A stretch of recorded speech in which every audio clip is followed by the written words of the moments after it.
Hello. Welcome to the first part of the Necromancer's evolutionary traits. A special thanks to my channel members for supporting me. And if you want to support, you can join my channel membership for as low as $1. Thank you very much. Let's begin. At the beginning of this series we see that a really big war is going on. At the Grandest Kingdom last line of defense Endeavor Stronghold. A really big army of monsters is attacking. Soldiers are being overwhelmed by the monster number. Some monsters starts to scale the wall. One of the soldiers says, "Fight with all you have, Endeavor soldiers. Slay every single one of those orcs." A lot of orcs starts to scale the walls and killing the soldiers. Some really bright light appears in the sky. All the orcs starts to see toward that. Orcs goes to berserk after seeing the light. Deputy Commander thinks, the orcs have gone berserk. It's now just a matter of time before the south gate falls. Their large number are troublesome. However, the really problem will start when the Orc Lord joins the battle. Since the Orc Lord is different from the previous ones, as he is an aura master. Which means that he can use special aura skills. The orcs have already taken the castle walls. Could this really be the end for us? Stop them. The monster starts to climb down the walls. They says, "No matter what happens, protect the castle with you lives." One of the orcs steps on a soldier. All the dead soldiers start to get up. Even the dead soldier under orc's feet grabs the orc. Everyone is really surprised and say, "What is that light?" The corpses are standing back up. All the undead starts to fight orcs. Soldier says, "There's a necromancer." Why is a necromancer? Orc Lord starts to attack as well. Our protagonist is in front of the Orc Lord. He says, "Defeating you with just normal corpses isn't possible." As expected of an aura master, our protagonist looks less of a necromancer and more of an assassin. He bring out some more really strong looking undead monsters. He says, "It's you turn now." Orc Lord is still killing undead army non-stop. Orc Lord uses a really powerful attack. The skeleton warrior comes from behind the Orc Lord and attack him. Orc Lord dodges the attack. The undead tiger man immediately attacks from the front. They both skeleton warrior and tiger man attacks Orc Lord at the same time. They start to fight. The tiger man uses a really powerful attack. Our protagonist is also kill the monsters with a sword. Some thinks, the world is vast. To think that a necromancer with such excellent swordsmanship would be on this battlefield is baffling. A giant undead is also killing a lot of orcs. The fairy monster is also killing the monsters. All the alive soldier are really surprised to see our protagonist's power. They thinks, he managed to turn the tides of the battlefield just by himself. Even though the Empire forbids black magic, Orc Lord gets really excited and says, "I never thought mere corpse could force me to a halt. But don't you dare think you can defeat me with just this." Splendid. Our protagonist get in front of Orc Lord and says, "Finally a usable body. You have the qualifications to become one of my companions." Our protagonist extends his sword. He start to attack Orc Lord. Orc Lord grabs the sword with his aura hand and jumps to attack. Our protagonist one hand and leg gets cuts. But in the next moment it is reattached. Orc Lord is surprised to see that and smiles. They both starts to fight. Orc Lord attacks him. His sword hits a lot of bones. Our protagonist can summon the piles of bones to defend himself. Our protagonist thinks, "I must become even stronger." Bones starts to come out the ground and starts to cover his body. He thinks, "For the sake of my own survival, and for the sake of those precious to me." His undead army is watching him. He looks really cool in that bone armor.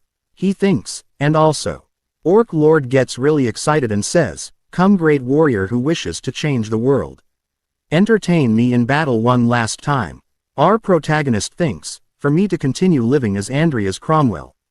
They both starts to fight. A lot of really big explosions starts to happen. Soldier are really surprised to see him fight. Even his own undead army is really surprised to see his power. Our protagonist's sword is covered with fire. Orc King is also attacking him. Prologue ends here. After that we see Rodlin Academy.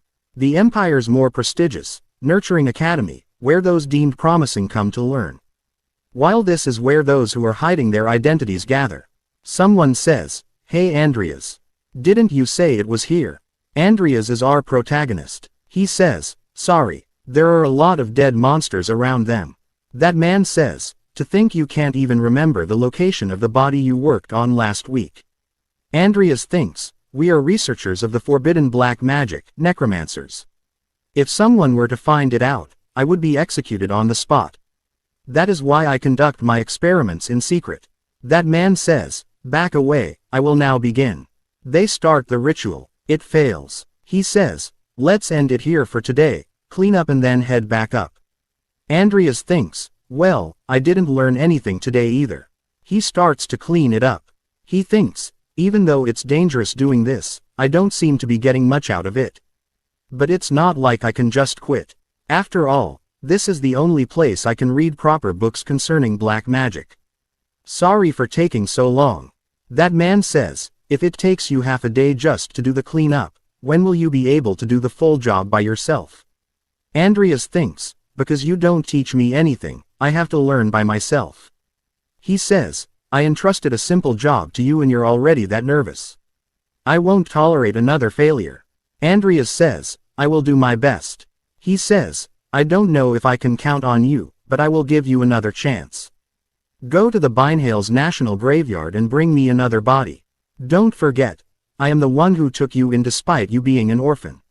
So you have to constantly prove you are worth living. If you can't, you already know what will happen.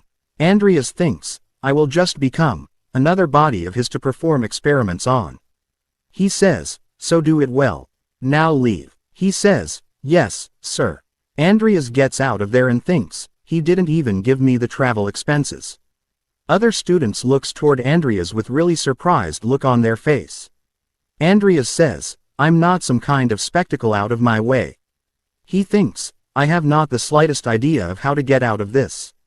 His full name is Andreas Cromwell, Magic Department 3rd year, untalented. An orphan from a fallen family. A typical man who curries face with the strong and slams the weak. The worst rated of the academy, a third-rate villain. The type of character that nobody wants to play as. But even though I don't want it, I have to keep living as Andreas. He says, I am Makoto Kaneshiro and I am inside the world of great sin. I was a member of the special forces who couldn't adapt to the life of a normal member of society. And for me, the only thing that supported me in my heart was the great sin. So I just forgot about everything and immersed myself in the game. And when I finally managed to clear it on my 12th week, Makoto Kaneshiro, someone who possessed detailed knowledge of my personal information and gaming habits, called me. As I was surprised, I tried to turn off my computer instantly. But without realizing, I turned into a character of the game at a point half a year before the main story would begin. Andrea is a character who was followed by the shadow of death. Why, you ask? Because all the characters go through the same event. They discover Karen's true identity and then kill him. Together with me. So if I don't find a way to get away from Karen before the main story begins, then I won't be able to escape being involved with the main characters. Can I really clear this? I have no choice but get stronger before it begins. The only thing I can count on is the 2 special traits you get for playing 13 weeks. But one of them is random and I got the dual core trait. That makes you able to use both magic and swordsmanship. I doubt that I can survive just focusing on one of them. And that leaves me with the other main trait that I can choose. So I have no choice but to choose one that synergizes the most with my necromancy. He says, chose characteristic. A list of traits appears in front of him. He thinks, seeing it for the first time, there really are a lot to choose from. Chinese Dao. Weapons path, probably not those. First let's look at the ones I haven't seen before. I'm certain I can find the solution in here. He, the trait evolution. He chooses evolution. He thinks, is the phenomenon that adapts a living creature for it to real higher places. It's a trait I haven't seen before in the game so far. What is really need right now, was something that allowed me to outgrow those castle walls, and evolutionary development. There's no need to think further. Evolution trait selected. I can finally see it. What kind of future this trait will bring for me. We see him behind the master of a dragon and he is the king of everything. He thinks, in this world, I will definitely survive and clear the game as Andreas. The first part of the Necromancer's evolutionary traits ends here. If you want to see more, Please subscribe and like, and if you want to support me financially you can join my channel membership only for $1. Channel membership and Discord links are in the description if you want support me. And a special thanks to all my channel members for supporting me. Thanks for watching. Hello. Welcome to the second part of the Necromancer's evolutionary traits. A special thanks to my Patreon for supporting me. And if you want to support, you can join my channel membership or Patreon for as low as $1. Thank you very much. Let's begin. At the beginning of this part we see that at Maple Leaf Dormitory Rodland Academy Free Facility, Andreas thinks Andreas was a very minor villain in the game, but seeing it firsthand, he really was so powerless. He can barely use a single elemental magic. My only immediate asset is his necromancy, which is why I chose the evolution trait. I'll stop by the underground research room before I head to the graveyard, since I can't be wasting my time. I need to get stronger as fast as possible, not only for the event. There are countless characters that can kill my besides Sharon. He starts to read some books called Black Magic Introduction. I will become a black mage. Troublesome Black Magic. He thinks, what horrible titles. Each could get me instantly killed if I'm discovered with it. But there's something that can kill me in this room right now. If I'm not mistaken, she is clearly a vampire. The vampires in this game are unfazed by direct sunlight and are beings that are capable of wielding powerful magic. She's not the kind of being that Sharon CNA get his hands on easily. She's probably the equivalent of a mid-game boss. She says, "Hey, won't you help me get out of here?" After that we see is on a train going to the graveyard. He thinks, frankly speaking, that was tempting. Perhaps it's a godsend gift. She says, "If you let me out, I will kill Sharon. Aren't you afraid that he will kill you someday? How about it?" He thinks, as expected of a vampire, she saw through my caution with Sharon. I haven't been acting like Andreas for a while now, so maybe it was because of that. If I release you, there's no guarantee that you will let me go safely. She says, "I swear it. I won't kill you." He thinks, but would a higher being like her keep a promise with a human? She says, "It's the truth. I swear." He thinks, am I supposed to just believe that? He says, "I'll think about it.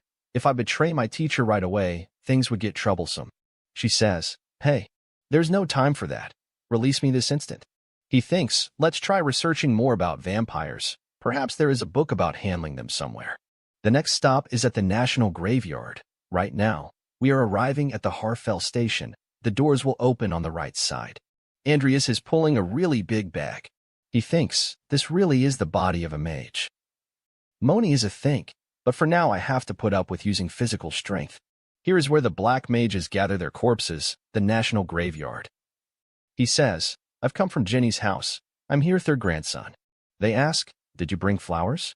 He says, "I've brought 13 azure sky irises." They says, "Is that so? Come in." There is a man who says, "My hip hurts." He see Andreas and says, "Nice timing. As promised, a knight's corpse. Take it or leave it." Andreas says, "Thank you very much." Andreas starts to pull the knight and says, "Damn, he's heavy." He packs him into a suitcase and says, "Now let's leave before it gets too late." It feels like I've seen that name on the gravestone somewhere before. He thinks, no way. Is this the Aura Master Nickel Liefeld? Someone who spent decades in isolated training following the path of the sword.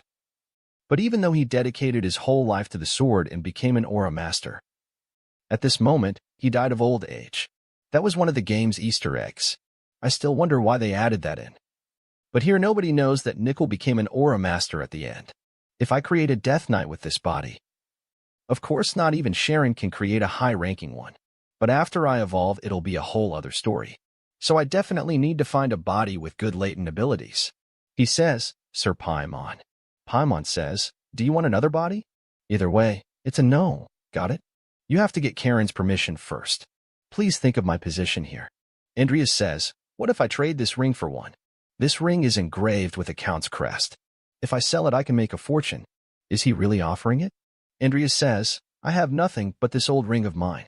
And as a mage, results matter the most to me. So I will gladly offer it." Paimon says, "Is that so? I will definitely hide it from my teacher, so please take it." Paimon says, "Fine then. I'll give in." Andreas thinks, even though it's the ring of a fallen noble household, it's still irresistible. Andreas says, "Thank you very much, so let's dig up this one then." Wait, that's a tough one. Andreas thinks, the clear future I saw yesterday is finally starting. When I go back, I will start my necromancer training as soon as possible. I'll be in your care, my first subordinate. After that we see Sharon says, it seems like a usable body. Take care of the reagents while I'm gone. And of course, you'll be responsible for the aftermath too. Andreas thinks, I just returned, and he's already ordering me around. I do chores better when I'm annoyed. Perhaps my body instinctively remembers. I also to quickly finish this up, so that I can start studying right away. At my current level, can I really use Nickel's body? With my skill level, a skeleton is the most I can work with for now. It's probably possible to evolve thing with the evolution trait, but I'm not certain because I haven't tried it out yet, and I don't even have money, so I can't practice on another body. Vampire says, hey, how long are you planning to make me wait for? He says, you weren't sleeping? I already said I wouldn't kill you. Let me out. Do you really want to live the rest of your life as Karen's assistant? Andreas gets close to her. He thinks, I was waiting for you to talk to me. She says, that's right. Have you finally made up your mind? He thinks, I've always wondered how Sharon even managed to tie you down. But as I read this, I've figured out the answer. She says, what's wrong? Why are you standing there in silence while staring at me? Are you still in doubt? She says, hurry up and make up your mind. Otherwise, I might still kill you even if you release me. He says, I will let you out. I can't stand Sharon anymore. She says, so you've decided. Now remove my restraints. He says, however, you must swear on your family's name that you won't kill me. He thinks, judging by her reaction, the content of the book was true. When a vampire swears on their family's name, they are prohibited from breaking the promise they made. She says, I understand. I swear on Lucifer's name. He thinks, that easy. System says, you have fulfilled the conditions. An evolvable specimen has been detected. Angela Lucifer's evolution probability 55%. He thinks, what? Evolution probability? Just because she swore? System says, evolution. Unique. Targets who accumulate enough experience can evolve from a lower grade to a higher grease. Can be used on all targets that are not hostile. A genetic divergence can occur. Would you like to evolve it? He thinks, seems like I can use it on other entities apart from my summons. This is my chance to test it out before using it on Nickel. He thinks, even if something happened, it's not my fault. She says, what is it? Did you deceive me? He presses yes. She starts to scream with a lot of pain. She says, hey you bastard. What the hell did you? She starts to feel even more pain. He thinks, what the hell is happening to her? He says, hey, vampire, pull yourself together. Shit, now I don't even know if I succeeded. But I learned one more thing about this trait. Andreas thinks, if I can evolve entities that are not my direct summons, I could certainly evolve my own. So it should be fine to summon Nickel right now. Let's do this. He says, skeleton summoning. System says, basic necromancy skeleton summoning has been activated. One corpse has been detected. Target that is capable of exercising necromancy has been detected. Additional effects have been applied. Andreas thinks, this is the amount of mana needed just to summon one skeleton. A skeleton appears in front of him. System says, basic necromancy skeleton summoning was successful. One skeleton rank legendary has been summoned. Basic necromancy skeleton summoning level has been raised from 1 to 3. System says, the corpse's level is high. Bonus statuses have been applied. The corpse's level is extremely high. Its tier will be raised. It is turned into a skeleton soldier. The corpse's level is transcendent. It can regain a little of its sense of self from the past. He thinks, nice, that was a huge success. It even became a grade higher than a regular skeleton. Skeleton stats window appears saying, skeleton soldier legendary. Nickel Lifil. Undead. Tier 2. Traits, sense of self. Mastery, sword. He thinks, and even its traits. Mastery. It's the state of being at the pinnacle or ultimate stage of proficiency such that there is nothing else beyond. He thinks, it's the only trait that can be attained through effort and growth. But to think that a skeleton possesses it. Andreas says, you really were a sword master when you were still alive, huh? Skeleton uses a hand sign. Andreas says, you will be in my care? He says, I guess the same goes for me. He thinks there's still about a year until Karen's death. If I want to survive, there are a lot of things I need to do. Even if I leave my summoning skill alone, its proficiency is still rising. Anyways, I'll let Nickel out of the room for now. System says, there are currently 1 out of 5 summons in your storage. Would you like to summon one skeleton soldier? He says, yes, come out. It'd be bad if someone sees him. Let me dress him up first. Nice. No matter how you look at it. He looks like a human now. It seems like the Easter egg description was true. Andreas says, he died while training and he's still training even though he's dead? It's good for me anyways, since I've finally found a way to cultivate this shit trait of mine. He says, Nickel, won't you teach me swordsmanship? Cromwell Informational Scroll. Great Sin World Overview. In the world of Great Sin, both talents and its rank are important factors. The shorter the name, the stronger the talent is. For example, movement is the highest level of physical abilities there is, as opposed to motion prowess that would be a grade below. Genius, exceptional, extraordinary, ordinary, poor. The second part of the Necromancer's evolutionary traits ends here. If you want to see more, please subscribe and like. And if you want to support me financially, you can join my Patreon only for $1. Patreon and Discord links are in the description if you want to support me. And a special thanks to all my Patreons for supporting me. Thanks for watching. Hello. Welcome to the third part of the Necromancer's evolutionary traits. A special thanks to my Patreon for supporting me. And if you want to support, you can join my channel membership or Patreon for as low as $1. Thank you very much. Let's begin.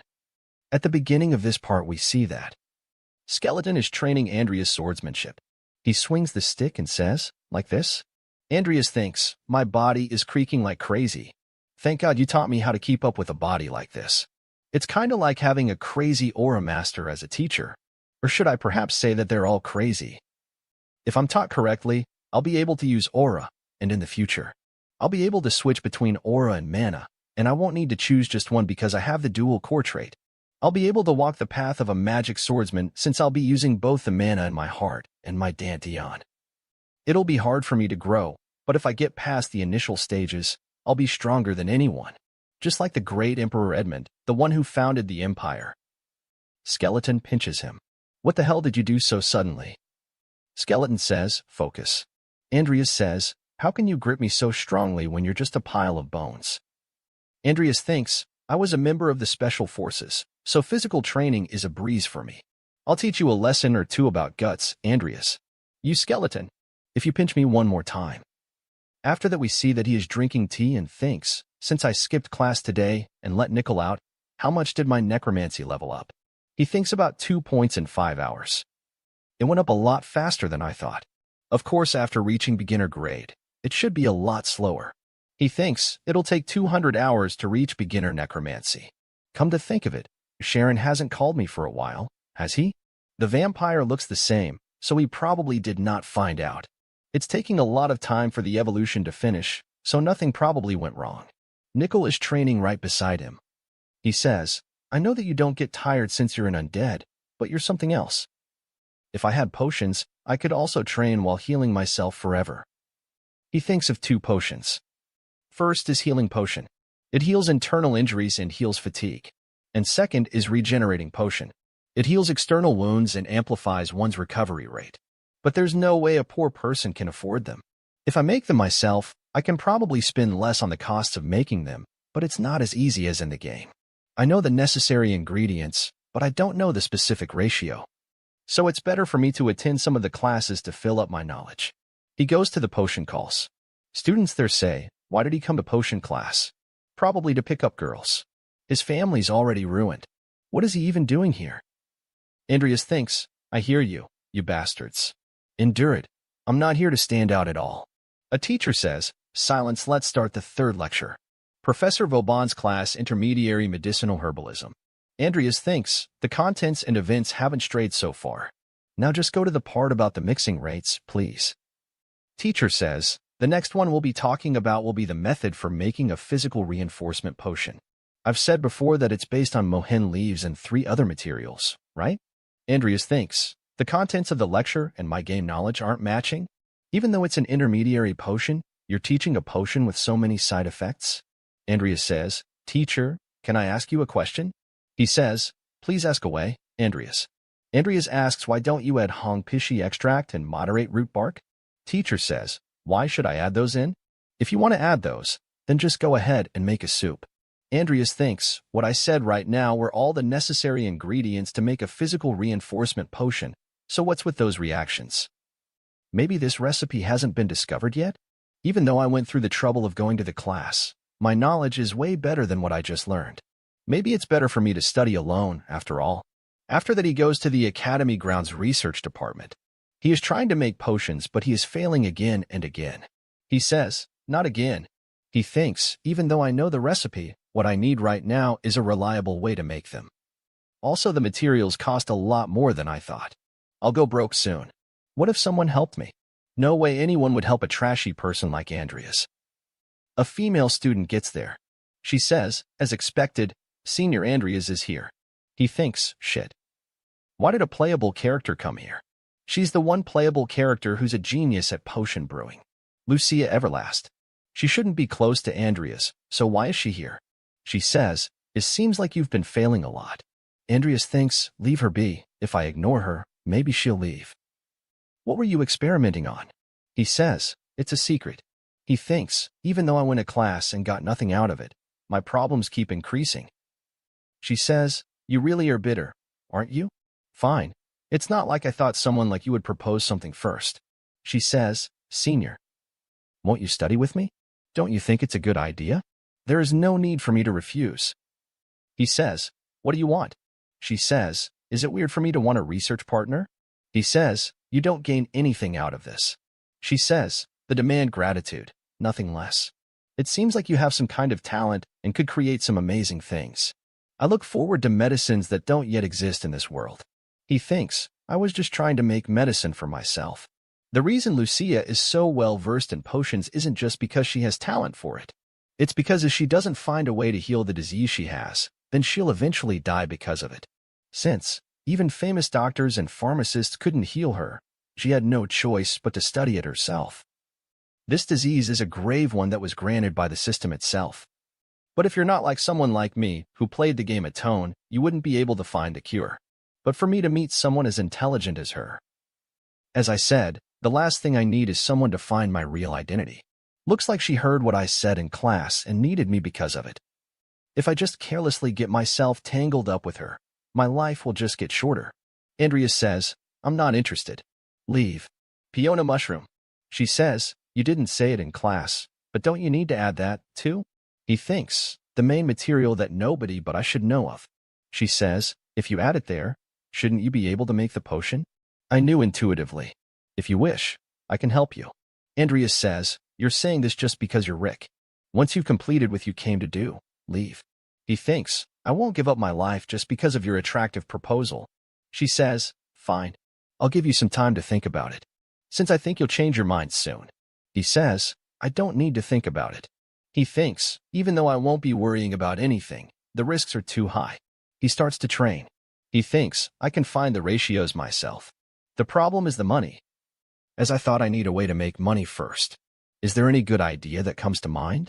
Andreas says, you really know when I'm not focusing. After the training ends, I'll have more time to think about it carefully. Is there really no viable way for me to get money? Andreas thinks, the only idea I have right now is to beg my sister for money after she sent that letter saying that she misses me. Isn't this the exact same thing that the previous Andreas did?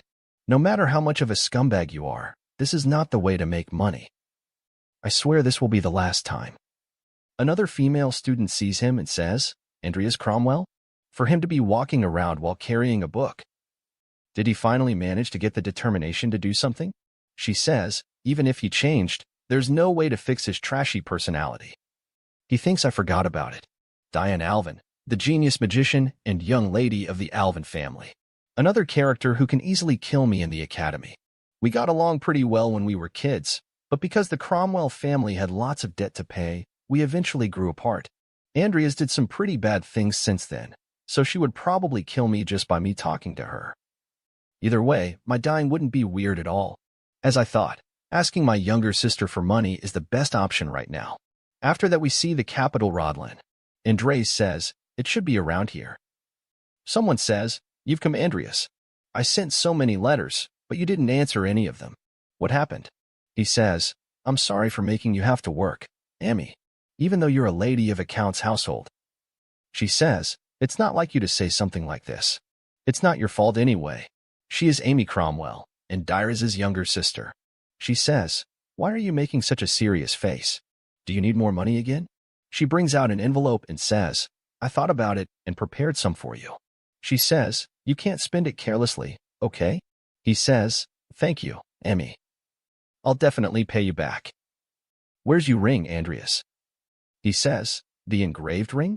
I took it off so I wouldn't lose it." She says, "You're taking good care of it, right?" He thinks, I can't say the truth to her. She says, "You didn't do it, did you? No matter what, you shouldn't have." He says, "I'm sorry." She says, "Get out. I don't want to see you anymore." He says, "Wait." She says, "Don't come here. You don't have to pay me back anymore." He says, "I'll get it back." He thinks it must have been a really important item for her. It's my first time seeing Amy so angry. What's this miserable feeling? I have to get that ring back as soon as possible. What meaning is there in life when you're simply existing? I wasn't happy when I survived alone back there either. I'll have to make it with what I got. I'll accept Lucia's proposal. The third part of the Necromancer's evolutionary traits ends here. If you want to see more, please subscribe and like. And if you want to support me financially, you can join my Patreon only for $1. Patreon and Discord links are in the description if you want to support me. And a special thanks to all my Patreons for supporting me. Thanks for watching. Hello. Welcome to the third part of the Necromancer's evolutionary traits. A special thanks to my channel members for supporting me. And if you want to support, you can join my channel membership or Patreon for as low as $1. Thank you very much. Let's begin. At the beginning of this part, we see that at Potion Manufacturer Experiment Report, someone says, "Hey, you get up and run a little. You've stayed like this for a whole week inside your room like a neat. Only idiots do those things." Andrea says, "Lucia's also lazying around today while I'm pushing myself. Using your spare time to train and do experiments is pretty tiresome. But sometimes she switches up and helps in making things go faster." Lucia is sleeping. Audrey is calling her and says, "Why do I feel like I am the only one working here?" She says, "You're imagining things." Andrea thinks, "She always makes me mad." She says, "Instead of doing nothing, decrease the amount of moderate and increase the amount of Todor's tree essence." He says, "Got it." Andrea thinks her intuition is really precise, and sometimes she even gets into the heart of the problem. "I'm doing this because of the money, but working together really was the best answer." Audrey is mixing stuff together. System says, "You have manufactured a physical reinforcement potion intermediary grade." Audrey starts to laugh. She says, "What happened? Did you fail again?" He says, "It worked." Andrea says, "I know it's really sudden, but the potion experiment report ends here." System says, "Talent potion brewing buff type ordinary has been acquired. Conditions have been met." Andrea says, "I got a new talent?" System says, "Andrea's Cromwell's talent, evolution probability of buff type ordinary grade potion brewing is 32% evolve." He thinks, what the hell does this mean? So I can also evolve traits? Does that mean I can basically evolve anything if the conditions are fulfilled? 32% the value. It's even lower than the when I evolved the vampire. This is incredible. There are basically no side effects. Anyway, let's save it for now. She says, "It can even be used daily. Let's go make a request to the Potion Examination Committee right away." Audrey says, "You can do this part since I've basically done all the work so far." She says, "I'm gonna be busy with my midterms starting tomorrow, right? But since you made it easy for me, I will take care of it for you." He says, "So you were slacking off on purpose." System window appears saying, "Angela Lucifer evolving. Remaining time, 14 days, 21 hours, 33 minutes. Angela thinks, what the hell did I do? My whole body's burning and in pain. But I feel like there's something more to this pain. After that, we see an instructor says, "When we reach the midterms evaluation spot, please gather so that we can explain how it's going to work." Andrea thinks, if it's Lucia, she can easily pass the first examination. After that, there's the magic tower, where the last part is done. I've been training a lot, so my swordsmanship and necromancy has increased considerably. It's fine as long as I manage to pass the midterms. And the vampire evolution is about to finish, so I could probably check up on her. If I give an excuse when I go back, it'll probably fine for me to check on her. A girl says, "Hey, Diane, what do you think the midterms will be about this time? The request and the group members will be random, right? If you're lucky, it'll be a breeze. Diane says, I wonder no matter who I get paired with, it shouldn't matter. She says, but it's not that simple. What if you get into the same group as him? Instructor says, in 1 minute, we will be arriving at Auckland training station. He says, everyone get off. They get off the train and instructor says, as stated previously, the third year's midterm exams will be a group test with random members. Each group will be composed of 3 students from the warrior department, 1 student from the magic department, and a supervisor. The group will have until Monday to complete the approved task. I wish luck to everyone participating. Then, let's start announcing the groups. Audrius thinks, shit. In the academy, there are countless villains besides me and Sharon. And just in this exam, 2 are in my group. First one is a player who fought the cult fanatic Hazar Gapri. And the other is the academy's indiscriminating murderer, Vivian the Lunatic. Why am I in the same group as them? Even my luck is that of a trashy characters? Someone says, hey, you saw the photos, right? I'm Christopher. I'm in the same group as you. Nice to meet you. Seems like you're training like a warrior, even though you're a magician. You disgust me. Don't get in my way. Hazar says, hello, my name is Hazar Gapri. And I think being an unfriendly warrior is a big problem. Andreas thinks, here comes the fanatic. Vivian Belkin tells them his name. Andreas thinks, crazy guys. Christopher says, who are you saying isn't sociable? Andreas thinks, they're even a mob like Knight in this group. They says, so you're saying I should leave a magician copying the warrior's training style alone? I'm fine with it since everyone should get a little bit of physical exercise anyway. Andreas thinks, don't fight, you idiots. They're not the only problem in this group. Why do we also have a Yankee for a supervisor? This is the worst group ever. Instructor says, when all the group members are gathered, the group can go get its request. Everyone please try to come back alive. Andreas thinks, coming back with this group? They are riding a train. Supervisor says, I'll formally introduce myself. I'm Ivy Claire, the supervisor of Group 9. Here's what our group has been tasked with. Look over it carefully. Investigate a village in Baron Bollaric's territory. There's a rumor that the landlord of the village of Thrym has been murdered. We sent an investigator 2 weeks ago, but he has also disappeared. We are therefore requesting an investigation be conducted by the Mercenary Guild. She say, any questions? Andreas thinks she's much more aggressive compared to the gang. Ivy Claire.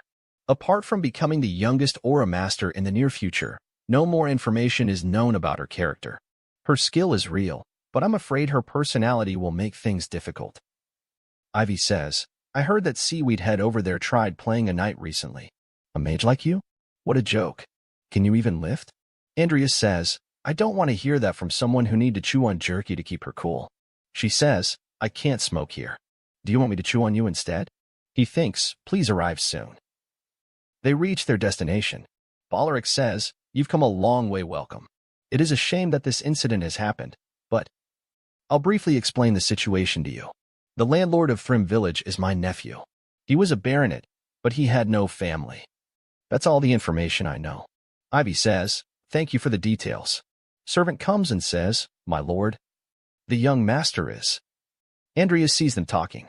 Bollaric gets up and says, I have to attend to something, so if you'll excuse me first, best of luck to you all. Servant says, forgive our rudeness. The young master is unwell. Ivy says, it's all right. We've gotten all of the needed details. We'll be leaving soon. Andreas sees the servant. They come out and Ivy says, good job watching over the equipment. She says, he sure is calm even though his nephew is missing. He reeks. Hey, Seaweed Head, is that why you insisted for us to depart immediately today? Andreas says, yes, there were many things seemed suspicious, especially the part about the missing investigators who lost contact. It sounded like a fabricated story. And it's also odd that they only sent an investigator once, even though a month had passed. But the most suspicious thing was the butler's attitude. Butler says, if you leave now, you will probably reach there by nightfall. It would be better for you to rest up for today and leave tomorrow. Ivy says, I appreciate your concern, but no, thank you. Our job comes first. Andreas says, after we refused to stay, he looked as if his plan had failed. Above all, they looked anxious. They're trembling, their breathing and behavior, down to even their slightest gesture. It's clearly how someone would behave if they were hiding something. Ivy says, all right, let's head for Thrym Village right away. Andreas thinks, This request, there's definitely more to it. Christopher says, should we get a place to stay first when we arrive? Ivy says, no, the investigation takes precedence. Let's start by investigating the landlord's castle. First, Andreas thinks the whole thing is suspicious, but all we can do for now is to check it out directly. Andreas feels something and thinks, what? My mana has suddenly started to shake. It's getting stronger the closer we get to the village. What's going on? Something happens. Hazar says, hey, coach. Christopher says, move. He says, oi. What are? Coach is acting like a crazy man. And even horses are going crazy. They're going really fast. Christopher says, Hazar, something's wrong with the coach. He says, what's wrong? Ivy breaks the door.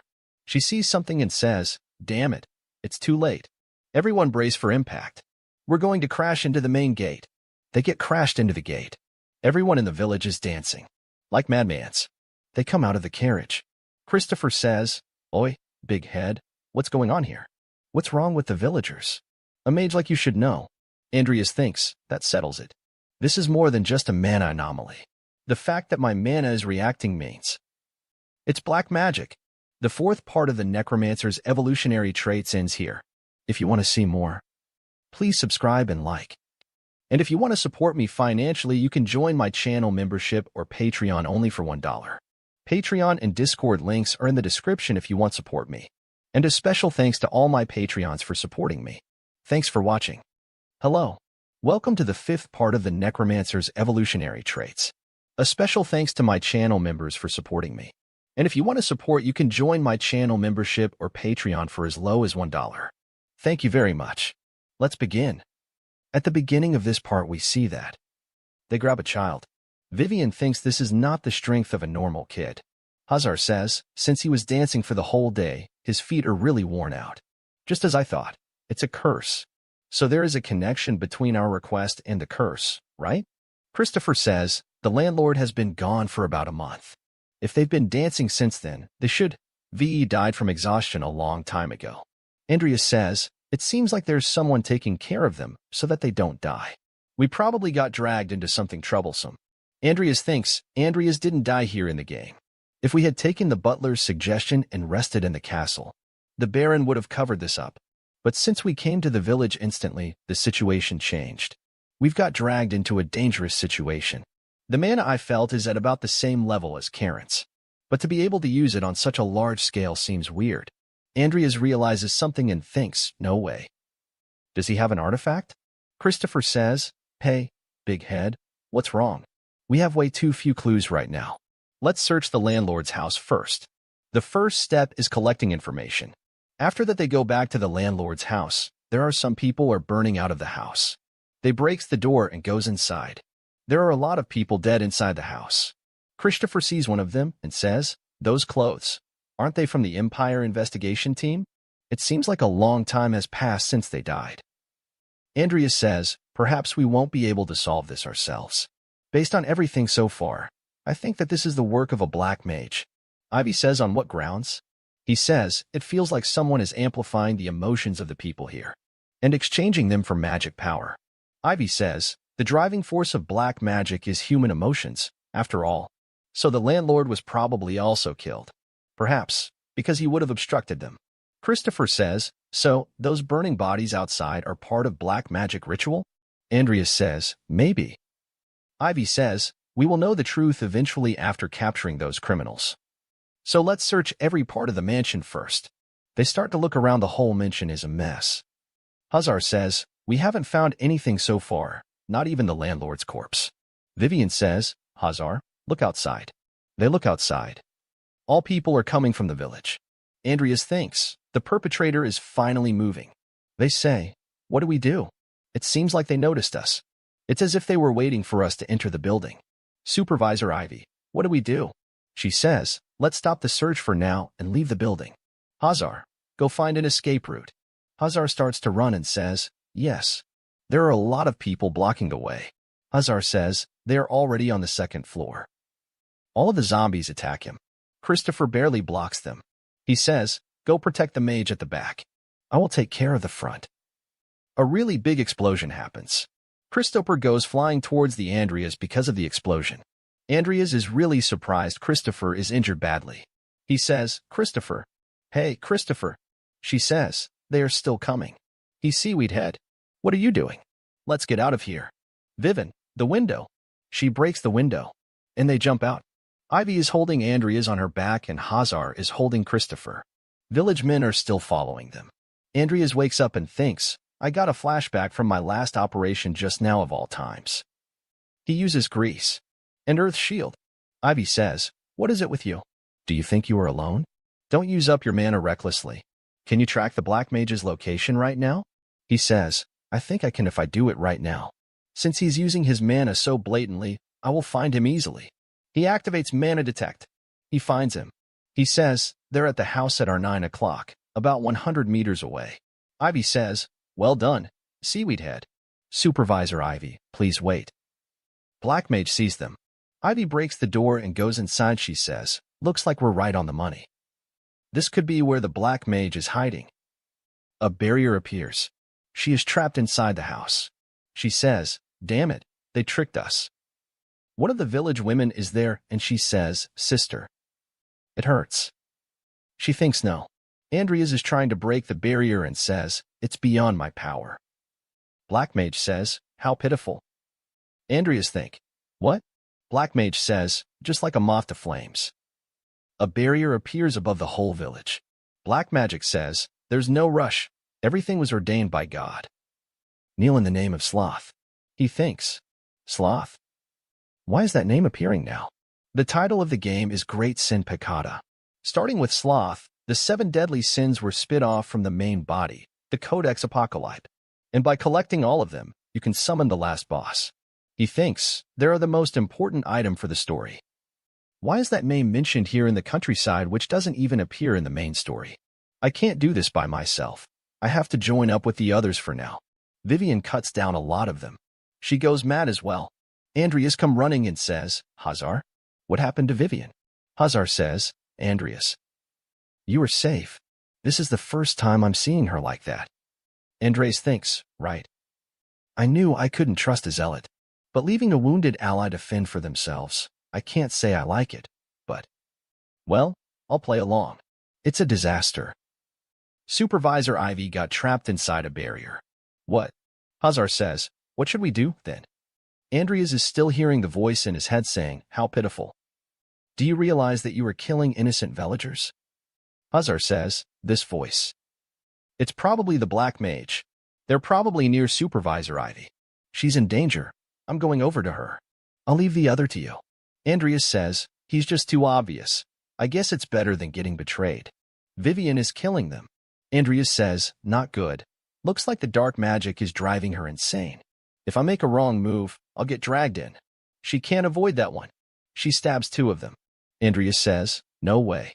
He says, "Not only did she avoid it, she even counterattacked."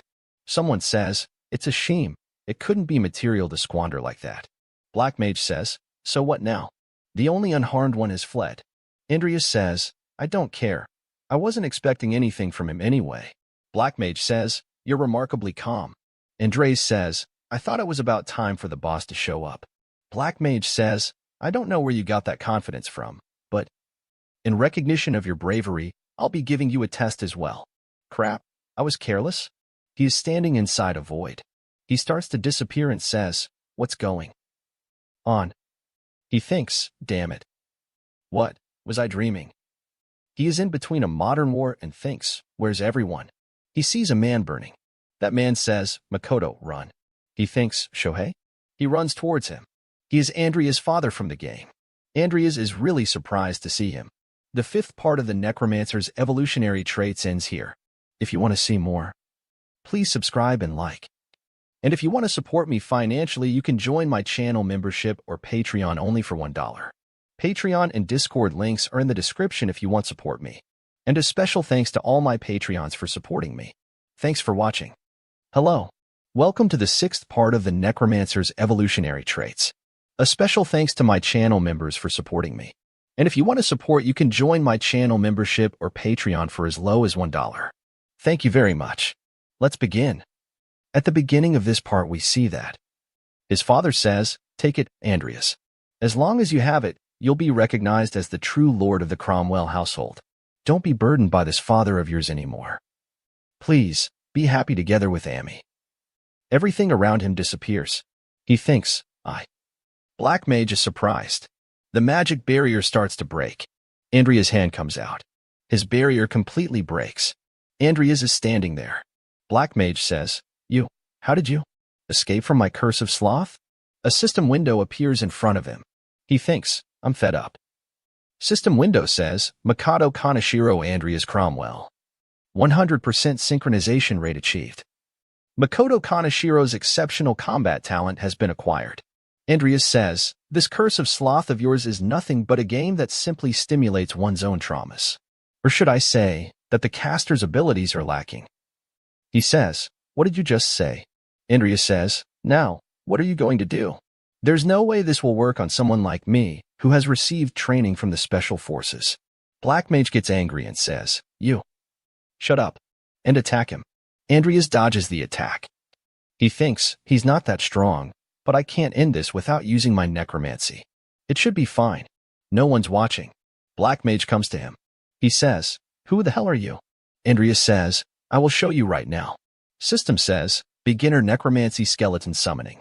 Black Mage is really surprised. System says, 23 corpses have been detected. The skill level is insufficient. 9 corpses will be activated. Beginner necromancy skeleton summoning has been successful. Black Mage says, a necromancer. The congregation already knew? Andreas thinks, so there really is a black magic congregation. He misunderstood it, but I can use it to shake him off. 7 skeletons common. And 2 common skeleton soldiers have been summoned. I've been entrusted with recovering the page of sloth in the name of the congregation. With the likes of skeletons? You think you can match the power of sloth? Black Mage attacks the skeletons and destroys them. Andreas is really surprised. He activates the Earth Shield. Black Mage says, stop pretending. Andres says, Nickel.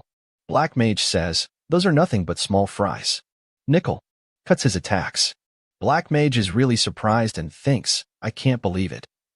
A mere skeleton cut my dark spear? This guy. Black Mage brings out something really strong and hits the nickel. He bring out a lot more of those. Andrea sees that and thinks, the page of sloth. To think that the likes of you is making me use my precious collected sloth power. Some really strong monster starts to come out of the ground. He says, you will pay with your life for disrupting my plans. Nickel as Andreas barely dodges his attack. Andreas thinks, I can react if it's only this fast. And Nickel is durable enough to withstand his attacks. Nickel is blocking all his attacks.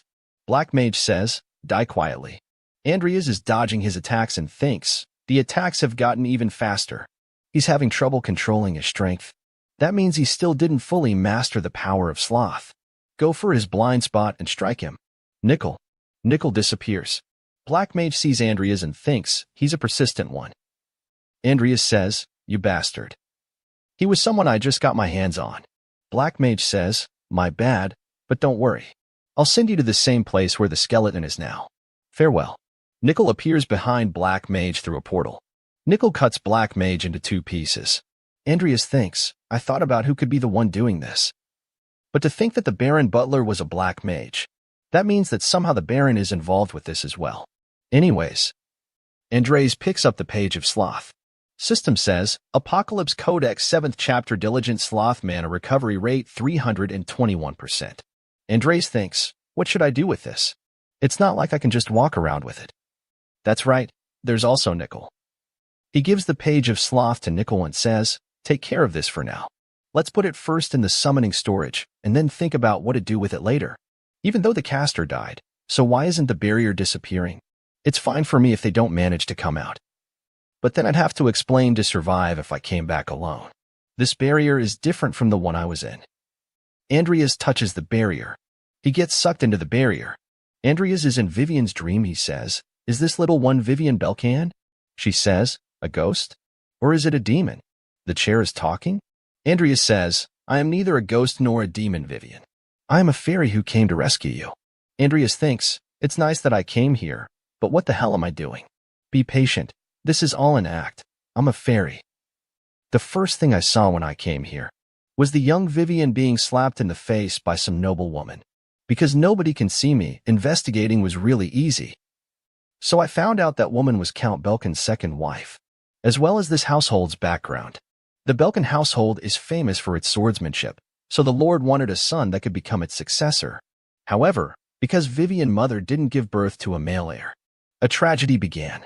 Why did I have you? I should have never given birth to you. Since even her own mother had abandoned her, there wasn't a single person left to protect Vivian. Because of the loneliness and mistreatment she was suffering, a seed of insanity was planted. And as the time passed, the more she succumbed to the insanity, to the point she killed all of the teachers and assistant teachers in the 5th-year meeting by herself. She says, "Mr. Fairy?" Andreas thinks, "I can't make you forget your past, but I can give you a hand in trying to overcome it." She starts to cry and says, "Did you really come to help me?" He says, "Why are you crying, Vivian?" She says, "I haven't had anyone try to help me before." Andreas thinks, "I really don't know how to deal with kids." He says, "You have a special talent, Vivian. It's just that nobody here has recognized it yet." She says, "I am special?" He says, "Yes. You have a very special and excellent talent for swordsmanship, but I haven't even touched a sword yet. This fairy here knows a lot of things, so just trust me." She says, "But I am always getting scolded." He says, "It's fine. I will be by your side. And in exchange, promise me that you won't tell anyone about me." She says, "I promise." After that, Andreas stays with her, teach her swordsmanship, and other stuff. When she gets sick, he sits by her side. 1 month later, Vivian is calling him saying, "Where are you, Mr. Fairy? I came to the promised location just like you told me." She says, "Are you going to be teaching me swordsmanship today too?" Andreas says, "You can't go around screaming about it, Vivian. I said that nobody can find out about my real identity." She says, "So you were over there. He see us. Then, let's start the training." And just like that, I spent a whole month here with Vivian. Vivian is training. He thinks, with my exceptional grade combat talent, I tried to give as much advice as I could to her. It synergized really well with her. She is truly a genuine prodigy. Those shouldn't be the movements of a brat that has only been learning swordsmanship for a month. Andreas says, "That's why you've been getting praised by your swordsmanship instructor." She says, "But..." Andreas says, "What is this? I thought she was a pretty confident kid." "What's wrong, Vivian? Your movements were perfect. No matter how much I get praised by my teacher, Mr. Fairy won't show himself to me. That's..." Andreas says, "I'm a fairy. That's why, haven't I told you?" She says, "Is it because I'm a bad child, so you won't show yourself to me? I thought that if I did my best and got acknowledged. But even though I tried so hard, you still haven't shown yourself to me." She says, "It's useless no matter how hard I try, isn't it?" Someone comes there and says, "You've surprised me, Vivian." "Count Belkin?" Count Belkin says, "To think that you have such talent." He says, "Show me that swordsmanship once more." She is really surprised and she says, "Yes, sir." She shows it again. Count Belkin says, as expected of one with Belkin's blood, "That was incredible." Belkin leaves. She says, "Mr. Fairy, that was the first time my Tahir has ever praised me. To think that even I could dream of such a thing." She says, "I really want to stay with Mr. Fairy more, but the time for me to wake up has come." Andreas thinks. So, she finally woke up. "Because of you, I found the path to go forward." She says, "I think I should follow this path and not stay stuck in the past." He says, "Vivian Belkin, our promise. Please keep it." She says, "I will, forever." "Thank you so much, Mr. Fairy." She says, "You showed me a good dream." He says, "If it's Vivian, she can do it." The barrier breaks and Vivian is on the ground. He thinks, especially if it's the same Vivian from the dream. Baron Bolaric is the one behind the incident in Thrim Village. Ivy learned of this fact after breaking the barrier on her own and joining up with us. Ivy says, "Hey, big head, cut this bastard's head off, and try not to scar his face. We're going to the Baron's castle right now." We started moving immediately. Her killing intent is terrifying. Christopher is dead, and Hazar is missing. No surprise there. Ivy is hitting the guards. They says, "Who are you?" She says, "Put your swords away." Ivy says, "I'm Ivy Clare, assistant professor of Rodland Academy's night faculty. From this moment on, anyone who defends Baron Bolaric is guilty of treason and will be executed immediately." Andrea thinks she's not going to just kill them all, is she? She is holding Black Mage's head. She says, recognize him? He's the one responsible for what happened in the village of Thrym. Take us to the Baron immediately. He says, you're here. So, Evan is dead. This is my son, Edel. He should have died of illness a few months ago. Andrea says, I see, so that's why he dabbled in black magic. He says, while I was looking around for medicine, a robed man visited me. He said he had a way to help my son. He says, I asked him to do whatever it took to save my son's life, even if that meant leaving him in this miserable state. He says, Edel, please forgive your foolish father. Ivy says those words. Say them to the people you and your butler have killed. She threw him. Guard says, my lord. Ivy says, why are Yoan just standing around there like a fool? Go call the investigation team right now and get rid of that monster in the back. Andreas uses a rock spear. Vivian sees him. He screams. Ivy and Vivian are confused. She says, Oi, big head. Why did you do that without my orders?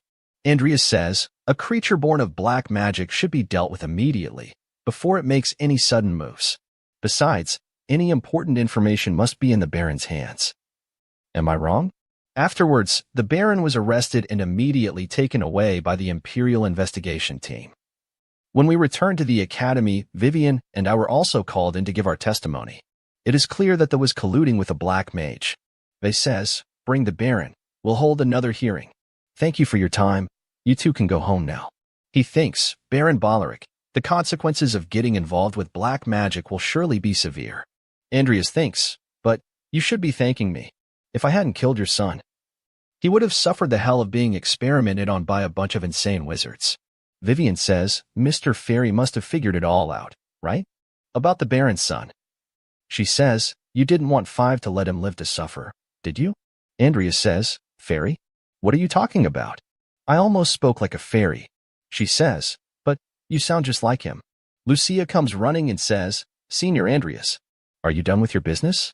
Andreas says, yeah, they said the hearing's over. She says, well, anyway, check this out. Senior, you're famous. She says, it's only been a short time since we unveiled the potion. Andreas says, for real, even though all I want is some peace and quiet. Lucia says, right? I heard you're getting a reward. Treat me to a meal, please. Andreas says, no, the reward money has to be split. She says, isn't she the one who's on the news along with you, Senior?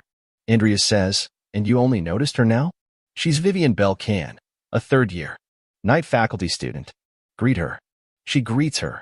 She says, back to the story. You're the one getting the money anyway, aren't you? So let's go out to dinner and celebrate the success of our potion production. But the jury's not out yet. We'll have dinner some other time. She says, all right. Anyway, I'll see you at the Magic Tower tomorrow. Andrea says, yeah, I won't forgive you if you're late. After that we see at Rodland Magic Tower. And Dyers is holding Lucia and says, I knew it would end up like this. I was a fool to trust you. A man at the tower says, Andreas Cromwell and Lucia Everlast, correct? Andreas says, yes. He says, follow me. He says, the space in the Magic Tower is constantly changing, so please watch your step. You hear that? Now, wake up and walk properly. Lucia says, I'm awake.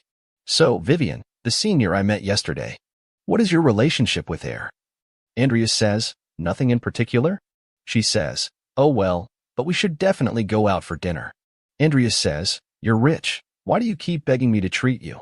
Someone says, I see you two are not nervous at all. How cheeky. He thinks, that voice, it can't be. The owner of the Rodland Magic Tower, Brack Alvin? Cromwell Scroll of Information Great Sins World Outlook. Magic Tower is a group of engineering wizards who contribute to civilization. It started with the Amon Levitation. A group of engineering wizards who contribute to civilization. It started with the Mana Levitation. Trained, but they developed various products, such as mana lamps and fertilizers. The more famous a Magic Tower is, the more money it receives from the government and nobility. The sixth part of the Necromancer's evolutionary traits ends here. If you want to see more, please subscribe and like. And if you want to support me financially, you can join my channel membership or Patreon only for $1. Channel membership joining link and Discord links are in the description if you want to support me. And a special thanks to all my channel members for supporting me. Thanks for watching. Hello. Welcome to the 7th part of the Necromancer's evolutionary traits. A special thanks to my channel members for supporting me. And if you want to support, you can join my channel membership or Patreon for as low as $1. Thank you very much. Let's begin. At the beginning of this part, we see that Tower Master appears in front of them. He sees Andreas and says, his son really has that unchanging stupid face. Andreas thinks, Bark Alvin, head of the Alvin household and the current master of the Rodland Magic Tower. Isn't the Tower Master blowing thing out of proportion by appearing personally? Tower Master says, and you are Viscount Hollington's daughter, I presume? Lucia says, yes, my name is Lucia Everlast. He says, if you want people to remember your name, you have to build a reputation to match. Andreas is really surprised and thinks, we heard you. Tower Master says, from now on, I will be the one in charge of this. Stand back. A really big magic circle appears under them. Lucisa says, this Tower Master really is a monster, being able to use such difficult and complex space magic, but it feels like he's exaggerating on purpose. Tower Master says, I can also hear you, you whippersnappers. They appears in front of some judges. They are really surprised to see him, and says, Tower Master. He says, is the potion examination still going on? They say, yes, we just finished the efficacy examination. All that's left is to ask some questions about the production method. Tower Master drinks the potion. He says, Mohem leaves, Tador tree essence, Jahaz fruit, and Peona mushroom. Is there anything else in there? Lucia says, Hong Pishi extract and Matarata root bark. He says, interesting. Judges says, I heard the rumors, but to think she could make such potions at her age. Tower Master says, since the examination is now over, approve it. Tower Masters say, but why is Cromwell's son here? On paper this was reported as a joint effort, but he just got carried, didn't he? Lucia says, without him, I wouldn't have been able to create the potion. Tower Master says, you wouldn't? She says, that's right. Most of the work was done by him. I only helped out. Tower Master says, fine. I will verify this now. Lucia says, it seems like you can't use this magic outside of the magic tower. Andrea says, she's analyzing it even now. They get to the research facility. He says, make the potion right here. The ingredients are in the storage. Andrea says, understood. Andrea thinks, if I use something I didn't use before there could be a problem, so let's go with this one. 5 minutes later, Tower Master tests the potions and says, I'll acknowledge that you created the potion correctly. Now, let's start with the questions. Why did you use Hong Pishi? Andrea says, well, I used it to get rid of the side effects and to improve its efficiency. Lucia thinks, so, Senior Seaweed can explain it well, too. Tower Master says, I understand you needn't go on. Andrea says, I didn't finish explaining it, though. Tower Master removes his blindfold and says, even though we haven't seen each other for quite a long time, the brat I knew couldn't have made something like this. He looks at him and says, who are you? Tower Master Sazi, are you joking, Sir Alvin? I am definitely Andreas Cromwell. The same Andreas you treated like a bug and made fun out of it all the time. Master says, you have become quite the interesting lad, haven't you? All right, let's make a bet. If you discover another medicine this year and bring it here, I will pay off all of the Cromwell family debt, and I will grant you one wish. However, if you fail, you will have to leave Rodland's academy. Well, what do you think of it? Andreas thinks the conditions are harsh, but Andreas says, I will accept this bet. As the heir of the Cromwell family, I cannot possibly refuse such an offer. Tower Master says, let's hope you actually produce results, seeing that you are so confident. Tower Master thinks of them when they were kids. He says, I'll be looking forward to it. Remaining this is decreasing. The vampire gets up. She easily breaks the cage. She thinks of Andreas saying, however, you will have to swear on your family name that you won't kill me. She smiles and says, Andreas. Cromwell Scroll of Information, Great Sin's World Outlook. Stormbringer, a spiritual monster with high intellect, can control lightning and wind even in the game. Having one as your pet was an incredibly difficult task. Andreas thinks, I got back some of the material costs, so my need for money has decreased a bit. As long as I keep making potions, I'll be able to solely focus on my training. The problem right now is the Page of Sloth. No matter how much I think about it, I can't find a way to benefit from it. I should probably exchange it for something I need right now. It can't be helped. I'll have to use Sharon. He gets back to the academy. He alone someone is watching him from above a tree. Am I imagining things? Vampire is watching him. Andrea's meet with Sharon. Sharon says, the hot topic of the academy is finally visiting me. Is this the potion? Andrea says, yes, I came to report to you right after the final examination ended. You've been researching it in secret from me, and now you're acting like a real disciple. I wasn't planning to master. Sharon says, shut up. Now come here without complaining. I'll engrave into you what it means to be my disciple. Andreas thinks he's holding a grudge because of something so trivial. How stingy. Looks like I can't bring the topic up today. Talking to him while he's in a bad mood is a no-go. I should be satisfied with just checking the vampire's condition. His hole is lit on fire. Andreas thinks, seems like the evolution was a success. It's a pity we won't be able to meet her anymore. She was a nice sample. Sharon is really angry, he says. Andreas says, yes? He says, did you do something to Angela's restraints? Andreas says, no, I was scared for my life. Andreas thinks, what an idiot. Even though she was just a hybrid. Servers, you're right. Sharon gets really angry. Andreas thinks, I'll bring up the page of sloth another day. Vampire gets there and says, Andreas thinks she was waiting to ambush me. She says, I've had something to ask you ever since I woke up. Care to answer? She says, look at me. Andreas, good, child. Now tell me about the power I got. Andreas says, why are you doing this? Didn't I keep my word? You should know the price of breaking the oath of your family name. She says, I know it all too well, but I can't help but to ask you something. I couldn't break free from he restraints with my own strength, no matter how much I tried. So I used another way. Do you know what it is? What was the amazing method I used? She thinks, why is this guy giving off that smell? It's just like the great sin of. She says, I finally see what it is. How interesting. Andres says, what the hell are you saying? She grabs him through the neck and says, there are lots of things I want to ask you, but since this place is too noticeable, I'll stop for now. Since we'll be meeting again pretty soon. For the time being, I'll be putting this power to good use. And since you helped me, I can't help but want to thank you. Andreas thinks, what is this strength? She says, don't worry. I won't make you suffer. Since you may be my fated partner. Cromwell Information Scroll. Great Sin World Overview. Drop materials. When the Great Sin was imply a game, only useful items dropped. However, since the game has now turned into reality, I have to deal with the raw material myself, and that makes the processing and mixing much more difficult. The 7th part of the Necromancer's evolutionary traits ends here. If you want to see more, please subscribe and like. And if you want to support me financially, you can join my channel membership or Patreon only for $1. Patreon and Discord links are in the description if you want to support me. And a special thanks to all my Patreons for supporting me. Thanks for watching. Hello. Welcome to the 8th part of the Necromancer's evolutionary traits. At the beginning of this part, we see that, at a delusion dormitory, Diane says, and then, Lord Philip, with his one-handed sword.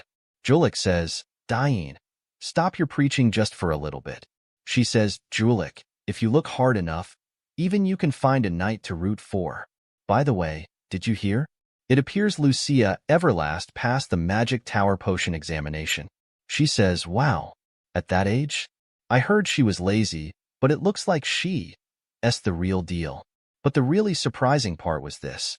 Look, can you believe it? Andreas Cromwell. To think someone as untalented as him managed to help create this potion. When I first heard, I thought it was a lie, too. After his family's downfall, he could only blame his circumstances and talent. What did you accomplish on your own? He said. Did that trash, really change? I'll have to confirm this myself. After that we see in the class. Lucia says, Senior, why are you wearing so many clothes? Andreas says, I'm not feeling well. Lucia says, then why are you here instead of resting? Andreas says, I need to attend enough classes to graduate. Andreas thinks, last night, I can't let anyone see this huge scar on my neck. She said something about a fated partner and some smell. What the hell was she talking about? She just bit my neck all of a sudden and disappeared. Professor says, is everyone here? Student says, yes. Then, let us start the lecture right away. Professor says, Andreas Cromwell, why are you wearing so many clothes? Are you sick? Andreas says, Yes. I caught a cold. Professor says, you seem to be tired because of your potion research. I already marked you as present, so you may leave. Andreas says, thank you very much. But it feels quite lonely here. You even asked me, a professor of medicinal botany, for advice. Perhaps it was too difficult to include my name? Andreas thinks, what is he saying? You didn't contribute anything, and you want a piece of it? Andreas says, I am really grateful for the advice you gave me, teacher. Especially the one regarding the Hong Pishi extract and the Matarata tree bark. Lucia thinks, is he picking a fight? Andreas says, you said that if I added those, I'd be making soup instead of a potion. But, as you can see, the soup was just too good. Everyone is really surprised. Professor says, you are overstepping your boundaries.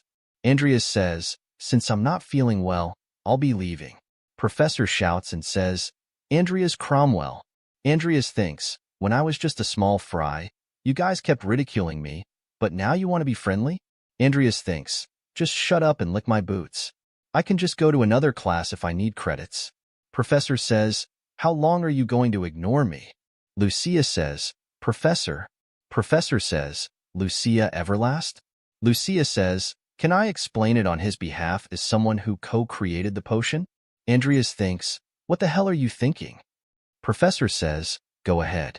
Lucia says, we learned the basics about making potion in this class. And then, we put those basics to practice. So our conclusion is that doing your own research without anyone's help means a lot. I mean, isn't that our duty as magicians? Professor says, that's right. Andreas thinks, Vauban is being overwhelmed by Lucia. Lucia says, we'll ask for your advice next time. If you aren't occupied enough doing your own research. Vauban says, you can always come for my advice. And you, take care. Get back safely. Andreas thinks, Lucia, you did really well, de-escalating the situation. I still don't know why, but thank you, he says, reporting about the potentially scoutable candidates. First, I will report about the students already enrolled in Rodlin's Academy. Someone is ready a report. He is Wu Ongwa officer or Master Duke Sinclair Cloche. Sinclair Cloche says, so, the Everlast Company's daughter created a new type of potion, and they're making it available commercially? His assistant says, correct. They name it the Everlast Potion and are currently monopolizing its sales. Sinclair says, do you have a sample? His assistant says, yes, sir. Sinclair says, is she already made this while only being a first-year student? Surely many people will try to recruit when she graduates. His assistant says, that is why we need to connect with her now. Sinclair says, also check if there are any other who have got their eyes on here. His assistant says, so, how is it? He says, it surprised me. If they manage to commercialize this, it will revolutionize the market. It's several times more efficient than the one currently available on the market, and there's no side effects. However, there is another thing worth taking note of, Your Excellency. The report stated that the potion was co-create. Kane Cromwell's son? Huh? Did he have a talent for potion making from the beginning? She says, it doesn't seem like it. There is also a rumor circulating, saying that he took advantage of her. But then, would there be any reason for her to add his name? No, and since neither household holds any particular relationship to the other. Sinclair says, then, let's investigate it. If it appears he's awakened a talent, add him to the scouting list. She says, understood. After that someone says, how's the end-of-year award ceremony going? Just as planned, Your Majesty. The Cromwell family will be demoted. Andreas Cromwell. I look forward to seeing if you are different from your father. Andreas is swinging his sword. It's 9,999 time. He's done 10,000. Andreas drinks the potion he made and thinks, without these, it'd be impossible for me to do this. The regeneration potion increases the recovery rate of my muscles, while the healing potion takes care of my fatigue. And by adding the physical reinforcement potion, I've basically created a system to train infinitely. Andreas says, it was a gamble, but evolving you was the right choice. He thinks, I stressed about it a lot at first, but after some time I decided to evolve it anyway, since the risk was low enough. Andreas Cromwell, Potion Creation Buff Type Evolution. Chance of Success, 89% Attempt Evolution. Andreas Cromwell, You have successfully evolved the potion creation buff type. Talent, potion creation buff type ordinary has evolved into potion creation buff type extraordinary. He thinks, the results were so amazing that I felt like an idiot for even worrying about it. I can create way more potions now. The success rate has increased substantially as well.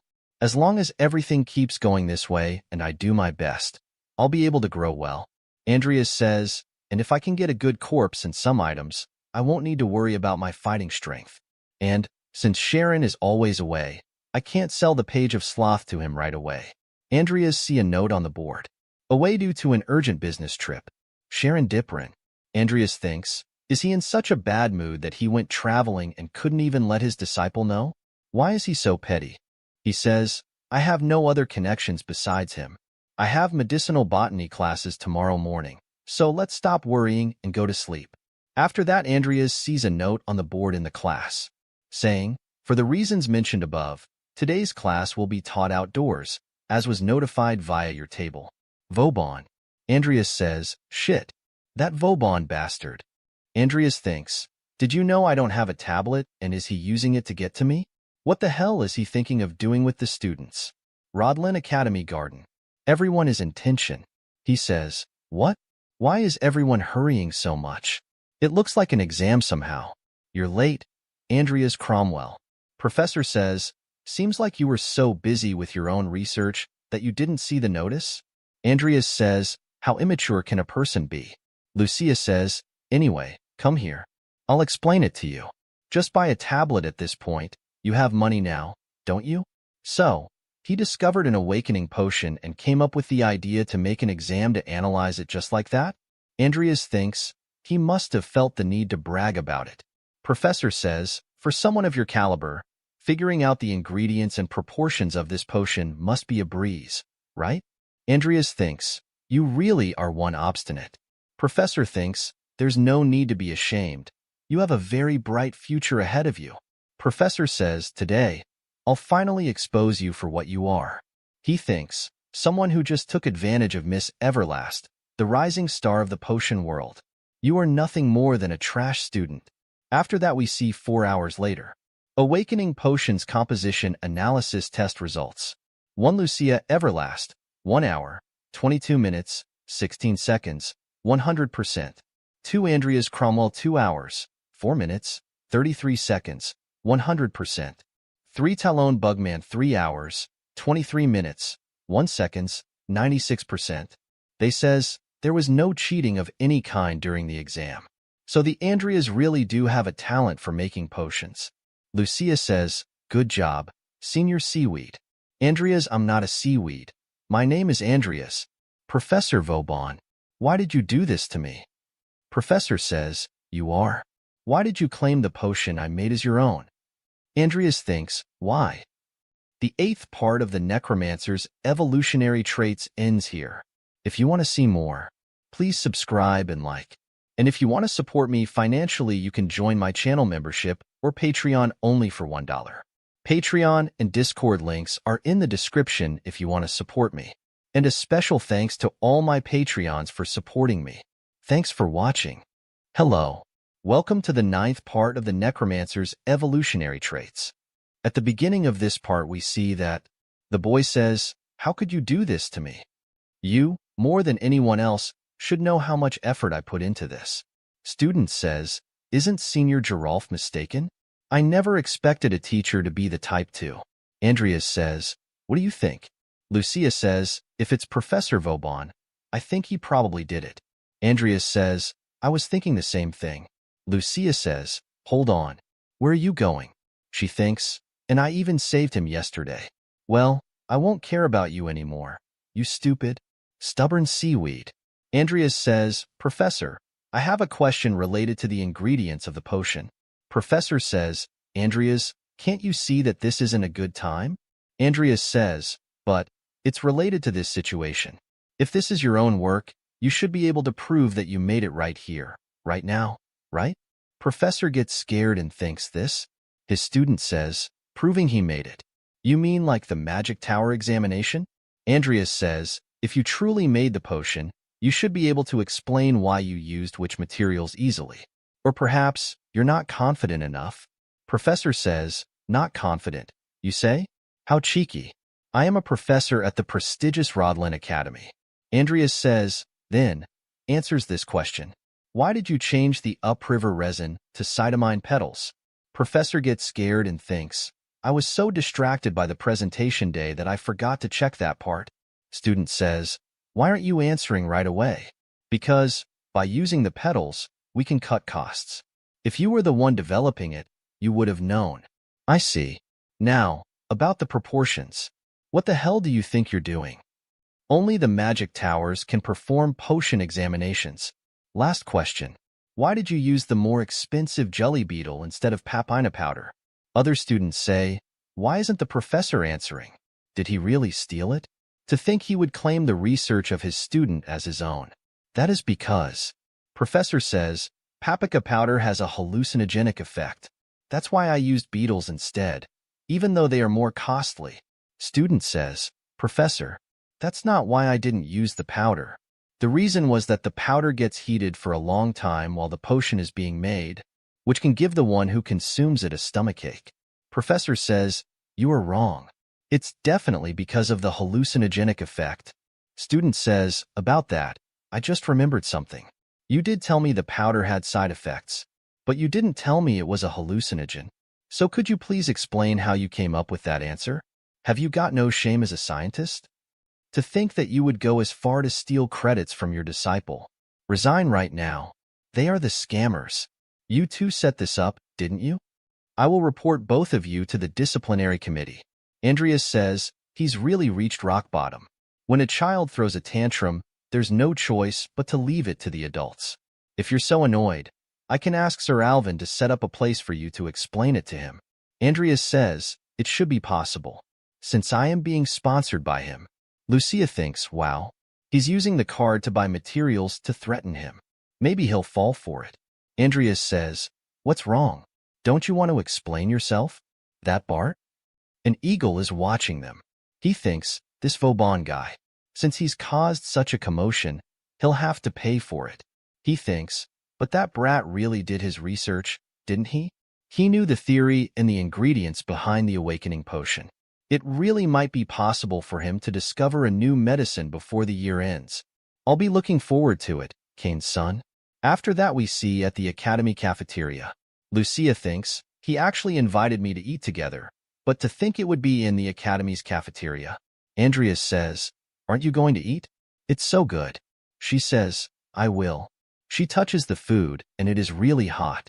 Andreas says, you should do it like this, rich lady. Grab it at the edge like this, then drown it in sauce. Lucia says, it doesn't matter that I'm rich. She thinks, to think that you could. He thinks, also enjoys eating in the cafeteria. Vivian says, me too. That. Here, take it. Lucia says, by the way, senior, when are you going to buy your tablet? If you have one, you'd be notified if an event like the one today were to happen again, and you wouldn't miss it. Isn't that useful? Andreas says, but I'm saving money right now. Lucia says, it's not even that expensive in the first place. Vivian thinks, Mr. Fairy gave me meat. Andreas says, nothing is expensive for a rich lady like you. Lucia says, hey, seaweed. Vivian says, do you also want my reward, Mr. Fairy? Andreas says, no need. By the way, why are you even calling me Mr. Fairy? Andreas says, I'll be going now. Lucia says, what the hell? Didn't we just eat? Well, see you later then. Andreas says, bye, see you later too, Vivian. Sharon.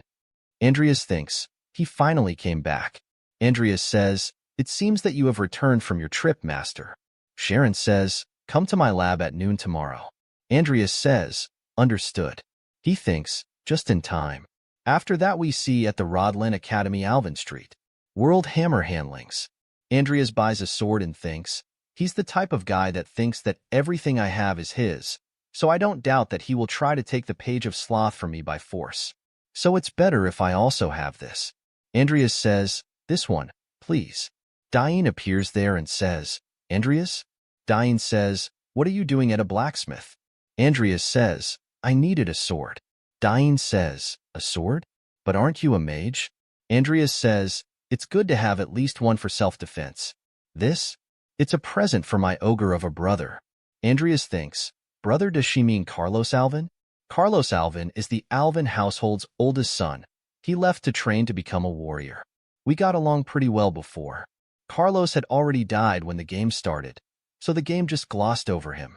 If I'm not mistaken, he died at the Academy's end-of-year event.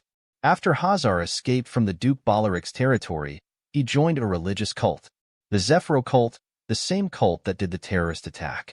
Andreas says, is Carlos also participating in the end-of-year event? Diane says, yes. Andreas says, it would be nice if we could meet again, just the three of us. Diane says, is that so? She thinks, after hearing what everyone had been saying about him, I'm not sure that he's somehow changed. Diane thinks, how should I ask him? Don't worry, I'll just ask him normally.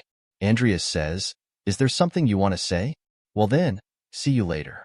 Diane says, I want to know why. Andreas thinks, after thinking about Carlos for a bit, there's still time until the terrorist incident occurs.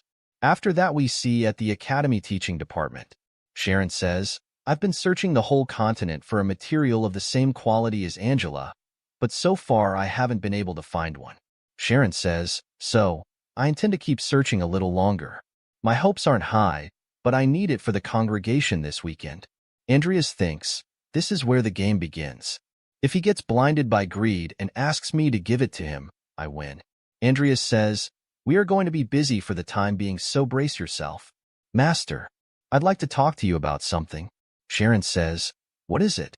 Andreas says, I managed to get the Apocalypse Codex. Sharon says, don't say such stupid things. That is not something the likes of you could get their hands on. Andreas says, this is not something I can handle. He brings out Sloth and says, so. Andreas says, I want you to have it. Sharon says, you keep it. This is a highly sought-after item, so keeping it would only spell trouble. Take it to the congregation, so we can exchange it for another item. Andreas thinks, that's what I thought you'd say, given that you're the type to prioritize your own life over anything else. Sharon says, since we have to go to the congregation this weekend, clear your schedule and prepare yourself. He says, understood, Master. He thinks, eastern edge of the city, the confinement zone forest of captivity adjacent area. Andreas says, I made it through Sharon in one piece, but now the problem is going to the congregation. There are many dangerous individuals there, and words won't get through to them, so I'll have to negotiate as safely as possible. Sharon says, I'll be able to trade the Page of Sloth for items that will help me grow. I will take anything I can get for it. Andreas thinks, he's completely sure that the Page of Sloth is already his.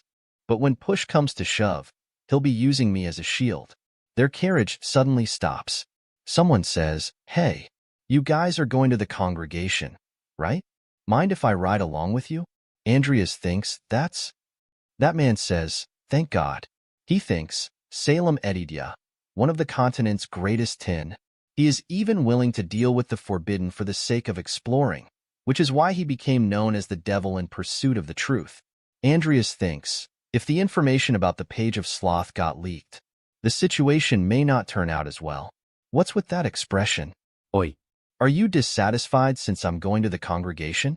Not at all, Sir Salem. He starts to laugh and says, don't worry, boy. I've already gone there several times. Andreas says, I knew he was insane, but to think he would go this far. He says, by the way, boy, what's your name? Introduce yourself. He's your senior, Salem Edidia. Andreas tells him his name. He is surprised and says, oh my God, so you've gotten your hands on another Cromwell? Andreas thinks, what is he talking about? He's saying it in a way that suggests there's some kind of secret about the Cromwell family. He says, looks like the kid doesn't know anything.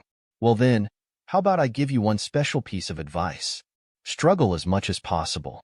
Andreas thinks, his face tells me I shouldn't ask anything about it. What the hell is Sharon hiding from me? They suddenly stop again. He says, what do you want? If you have something to talk about, do it in person, Dragon. Someone appears in front of their carriage. Sorry about that. He says, it's been a long time, Sharon Diprin. The 9th part of the Necromancer's evolutionary traits ends here. If you want to see more, please subscribe and like. And if you want to support me financially, you can join my channel membership or Patreon only for $1. Patreon and Discord links are in the description if you want to support me. And a special thanks to all my Patreons for supporting me. Thanks for watching. Hello. Welcome to the 10th part of the Necromancer's evolutionary traits. At the beginning of this part, we see that, they say, to think that you would be together with Senior Salem. Can you shut up? Your breath stinks. Andreas thinks, Deep Sea Dragon. He was probably trying to steal the Page of Sloth, but didn't expect us to be with Salem. Look over there. There is a really big treehouse. Sir Morshi has noticed that we have arrived and is showing us the path to the congregation. Why did he have to pick a place so high up? It's just as I expected. It seems there are some pretty greedy black mages here. Are they stupid? Trying to steal the codex while Salem is here? Now then, let's see how many black mages there are. He uses a really strong detection magic. There are a lot of black mages hiding on the trees. He says, I see. There's only about 7 of you? Well, we're done playing hide and seek. Assassin says, shit. We have been found. Everyone retreat. He says, found you. They are a lot of black mages. Sitting in the treehouse. He gets to the treehouse and says, hey, Morshi, long time no see. It's been a while, Morshi, Jester. Morshi says, even you came, Salem. Salem says, no need to be so cold. It's thanks to me that the Page of Sloth is safe and sound. Hey, boy, open the bag. Now, take a look. Morshi says, this is an emergency meeting where there's not many of us, and you still committed such an unnecessary murder? Andreas thinks, those were all intermediary and up black mages who were pretty annoying to deal with in the game, and he managed to deal with them by just releasing his magic power. Salem Edidia is truly a force to be reckoned with. Salem says, without me here, you wouldn't even be able to get a glimpse of the sloth. Morshi says, anyway, enough about the small fry, hurry up and show me the Page of Sloth. Salem says, this Andreas Cromwell brat is quite interesting. He didn't even flinch after witnessing that massacre. And he didn't hesitate when I told him to cut off their necks. What's more, he has a dual core just like me. Andreas says, what the hell are you doing? Salem says, I've taken a liking to you, boy. Andreas thinks, was Salem gay in the game? He says, what do you think you're doing, Salem? Morshi says, let's stop with the jokes right there. Salem says, I'll definitely help you out someday, but just once. See it as a favor, since I have some affinity with the Cromwell family. Andreas thinks, he promised? Salem is someone who never breaks his promises. There were numerous times in the game where he kept his promise, no matter what. If I have his help, shouldn't I change my plans a little?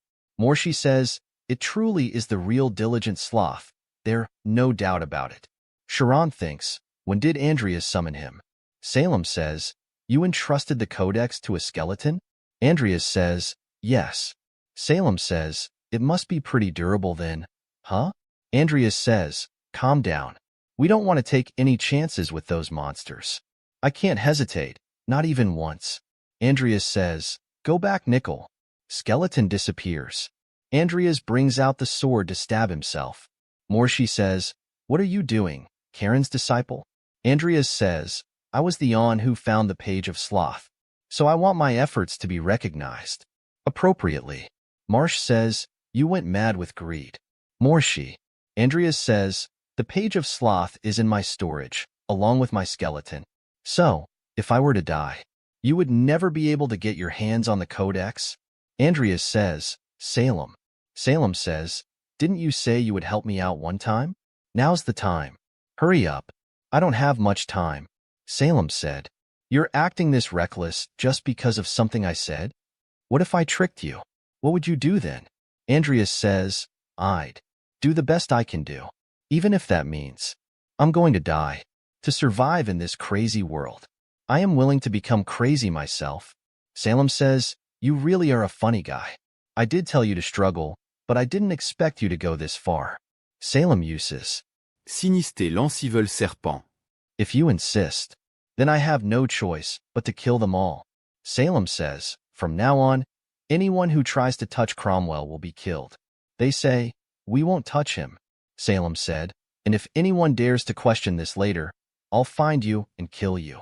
Marsh says, "You're really going to fight us over a kid like that? Are you serious?" Salem says, "You know what I'm like. I wouldn't tell a lie like this." They say, "Are you kidding me, Salem?" He says, "God damn it. Do I have to repeat myself again?" Everyone gets really scared. One of them says, excited. Marsh says, "It can't be helped." "What is it you want?" Karen's disciple.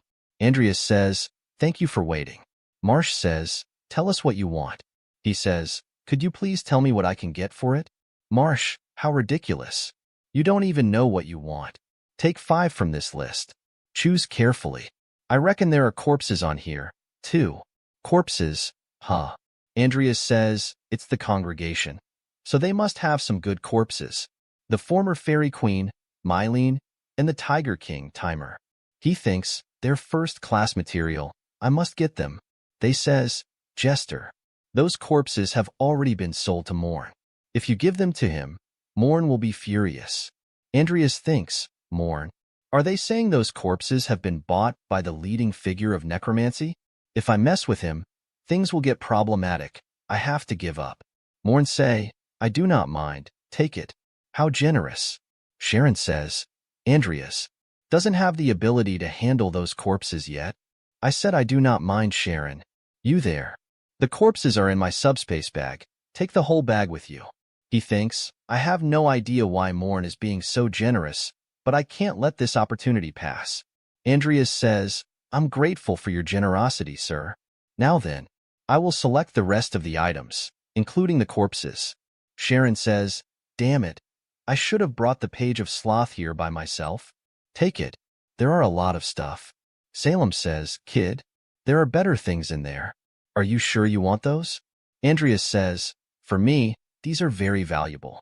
He thinks, I can make a total of 4 patients with these, but they're worth several 100 million wills. I also ended up picking out ingredients for Lucia's cure. Marsh says, "Now, hand over the page of sloth." Andreas gives off the page of sloth. Salem says, "Get ready to go." Salem grabs Andreas and starts to run away. They after them. Andreas says, "They were planning to get rid of me once I gave them the page of sloth, right?" Salem says, "A promise is a promise. I'll take you to a safe place." Andreas says, "I would like to go back to the academy. Please take me to the nearest train station." The academy. Rodlin. He says, "Yes. Does Bart know you're a black mage? If he did, I wouldn't be alive, would I?" Salem says, "Fate is a curious thing, isn't it? Well, you'll figure it out when the time comes." Andreas says, "What on earth are you talking about?" He says, "As I told you on the way here. Just keep struggling, that's all. As long as you can survive. Then you'll find out who you are." Andreas brings out Timer's corpse and says, "To think that something this big could fit into it. The subspace bag is really handy. I had no choice but to summon Nickel as a skeleton. But for these two, it would be better to increase my necromancy levels and turn them into high-level summons. I'll keep them in there for now." He puts them back into the subspace. Andreas says, "And now." He sees a book. System says, Morn's Black Magic Tome, a high-level skill book written personally by Morn. Andreas thinks, a gift from Morn? It contains a lot of knowledge that I couldn't get at Karen's library. If I read this, I'll be able to turn the corpses I got today into high-level summons. Won't I? What now? System says, Skeleton Soldier Legendary's evolution probability, 100%. There are 66 possible divergences of evolution. Do you want to evolve? He thinks, I was wondering when I'd be able to evolve him, but it seems it's finally time. The fact that the status window appeared right after I gave the page of sloth away. Looks like the codex had an effect on the evolutions, but worrying about it won't give me answers, so no point in even thinking about it. And it says 100%, so let's evolve it first. Andreas thinks he doesn't seem to suffer like a vampire. Maybe it's because he's undead. Someone knocks on the door. He puts everything back into subspace. Lucia says, Senior, do you have a moment? Salem is talking to Morn and says, Gramps Morn, can I ask you something? Morn says, ask away. Salem say, the reason you gave me the information about the sloth, it's because you needed someone to protect Andreas, am I right? Salem starts to laugh. Says, was that a yes? Well, You took such good care of Cain, and even his son too. No, wait. He was forced onto you by the Empire, wasn't he? And it was hard to teach him because he had no talent. Morn says, Salem. Do you know the origins of necromancy? Salem says, why the sudden question? Necromancy is the pursuit of immortality. No more precisely. Necromancy is the pursuit of immortality for those you love. If 'twas born of the obsession to keep the loved ones with you for eve. What now? An old man's tale. Maybe. Salem says, aren't you also a sage? You should understand what I'm saying. Morn says, leaving it to my imagination. Looks like you got another tie to the Cromwell family, besides that Cain. Salem says, and even if I forced you, you wouldn't answer me, so I give up. Morn says, what about the lad? I'm curious to know what you think of him. I know you saw everything, using that zombie bug to snoop around. Anyway, I'll tell you this much. That kid's going to be the most insane person in this world. Even crazier than me. I'm looking forward to it. The 10th part of the Necromancer's evolutionary traits ends here. If you want to see more, please subscribe and like. And if you want to support me financially, you can join my channel membership or Patreon only for $1. Patreon and Discord links are in the description if you want to support me. And a special thanks to all my Patreons for supporting me. Thanks for watching. Hello. Welcome to the 11th part of the Necromancer's evolutionary traits. At the beginning of this part, we see that William Everlast introduced himself to Andreas. Andreas also introduced himself. They sit and William says, I'm sorry you had to come all the way here just for the initial settlement of the potion profits. I just wanted to talk to you in person. Since we're going to be working together from now on, you've become close friend of Lucia. Andreas says, I have also been looking forward to meeting you. I'm grateful for all the help your daughter has given me and for providing me with such a good deal. William Everlast says, you're the producer. Of course you're entitled to at least this much. Lucia says, you should be grateful I'm the one who made sure you got that good deal. William Everlast gives him some papers and says, here, take a look. Andreas reads the paper and thinks, so I get 60% of the profits. And each one is worth 3 million wills, so the final amount I get is over 1.8 billion. No, wait. Over 1,000 were sold in just a month? They're selling like hotcakes, so I'm sure the next sum you'll receive will be much bigger. Well, enough about business. Let's have dinner. This is the first time Lucia has brought a friend, so I'm looking forward to hearing your stories. Moreover, it's a boy. After that, we see a month later. Andreas thinks, thanks to word of mouth, the Everlast potion has become very popular, not just for combat use, but it's also taking high society circles by storm.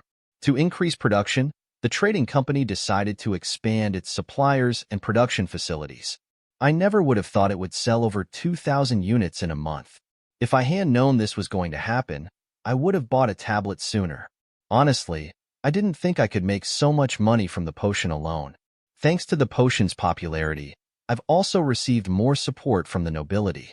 Now I have 6 billion wills on me. Cromwell's estate is worth 3.5 billion, including handling fees. Even if I buy it back, I'll still have plenty of money to spare. Announcement happens. It says, next stop, the National Cemetery. Hartful Station, the door on the right will open. But before that, I have to get the signet ring back. He gets to the graveyard. There is a masked man and the gravekeeper. Andreas thinks, who's that next to him? He says, welcome. Let's go inside and have some tea, yeah? Andreas says, and who's next to you? He says, this guy? I invited him to be the guarantor. I thought it might be necessary in order to avoid any problems later.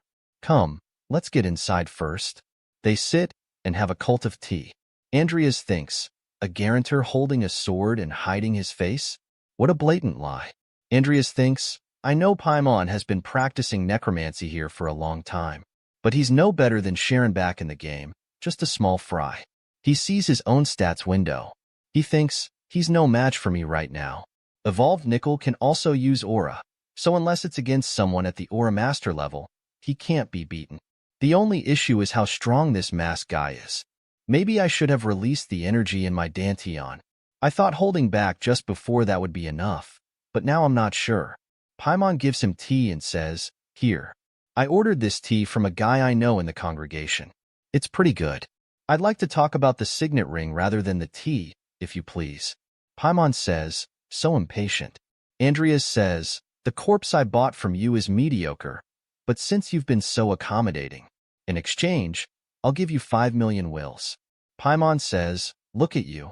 You've become so great without me noticing, haven't you, Andreas? And generous, too, despite being rotten. You're still a count, but that's a tad harsh, isn't it? The price of secrecy isn't that cheap. Andreas says, are you saying I should pay more? So typical of a villain. Paimon says, don't worry. I mean to trade it for the stuff you got at the congregation. I heard you got a lot of stuff. All you have to do is give me some of it. How's that? Not a bad deal for you, right? Andreas drinks tea and says, well, I appreciate the offer. Let me be clear. 5 million wills. No more than that.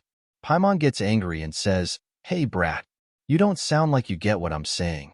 Andreas says, no. I know exactly what you mean. I know you never intended to make a fair deal in the first place.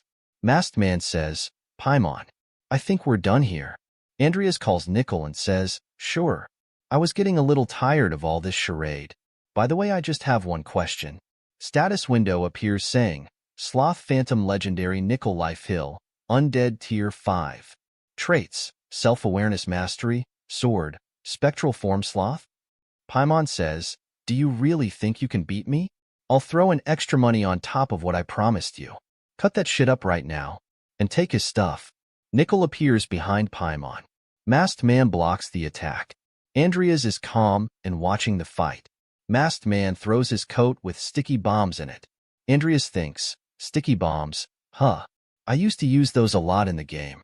Not only did he stop Nickel, but he also kept me in check. He's no ordinary man. Nickel gets hit. Nickel grabs the masked man from his feet and throws him, and uses sword aura. Andreas thinks, Nickel imbued his sword with an aura. After evolving and gaining a Danteon, it's not surprising to see that Nickel can use aura, but is the enemy really that tough? Who the hell is that guy? They both start to fight. Nickel gets pierced through the head. Nickel hits him in the face. He goes flying. Paimon grabs the masked man. He says, cough. Damn it. Paimon says, what are you doing, Dan? If you want the money, start pushing yourself harder. Andreas thinks, that bastard. He summoned the undead while I was distracted. Paimon says, that guy must be a phantom. Looks like you managed to get a nice corpse from the congregation. Paimon summons a lot of undeads and says, but let's see how long you can last against my finest. Don't you forget that we're standing on top of a mountain of corpses. Andreas thinks, we're completely surrounded. Nickel, let's split up for now. When the moment is right, we'll take Paimon's back. Andreas breaks the window and come out and starts to kill the undeads. But there are a lot of them. Andreas uses an earth shield. There's no end to them. Andreas uses stone spears. There are some archers. Andreas cuts the arrows and destroys them. Paimon says, what useless bunches, it's just one kid. Nickel tries to attack Paimon from behind. Masked Man blocks it. Masked Man put a sticky bomb on Nickel. Andreas is fighting them and thinks, shit, I don't even have the time to use the recovery potion. At this rate, things could get really bad. He gets really tired and thinks, where's Nickel? My whole body's going numb. It's as if every muscle in my body is being torn apart. He thinks, until Nickel is back. Can I hold on? An undead is about to hit him. Andreas barely blocks it. He gets hit and thinks, no way. Am I going to die here? At the hands of a mere skeleton knight? If I die here, what will happen to Amy? What about Lucia's illness? And Vivienne? I finally have a reason to live. I can't die like this. System says, through continuous training, talent, and fierce combat, Aura has been awakened. Danteon has been activated. Aura can now be used. Due to the dual core trait, both mana and aura can now be used simultaneously. Andreas thinks, I'm going back to where I belong. Achievement, Second Awakening has been achieved. The 11th part of the Necromancer's evolutionary traits ends here. If you want to see more, please subscribe and like. And if you want to support me financially, you can join my channel membership or Patreon only for $1. Patreon and Discord links are in the description if you want to support me. And a special thanks to all my Patreons for supporting me. Thanks for watching. Hello. Welcome to the 12th part of the Necromancer's evolutionary traits. First of all, if you want to watch more recaps, subscribe to my second channel. Link is in the description. At the beginning of this part, we see that Andreas is injured and barely standing. Paimon is at the tip of Nickel's sword. Andreas asks about the ring. Paimon says, let's put the sword away first, and then we can talk, yeah? Think about it. With one dead, you could now negotiate a better deal. The masked man is dead. Andreas sees him and thinking of what's to come, what I should do now might be better if I use this guy's sword. Andreas picks up the masked man's sword. He asks, where's the ring? Paimon says, wait, easy. Andreas cuts his hands and starts talking. I have no interest in discussing this with you any longer. Paimon says, in the cupboard in the bottom drawer of the cupboard in the house. Paimon coughs out a lot of blood. Andreas is confused. He thinks, I was planning to get rid of him eventually. The masked man's sword has poison on it. Andreas sees a masked man and thinks, a skilled swordsman with a poisoned sword. Who is this guy? Andreas thinks about Paimon calling him Dan.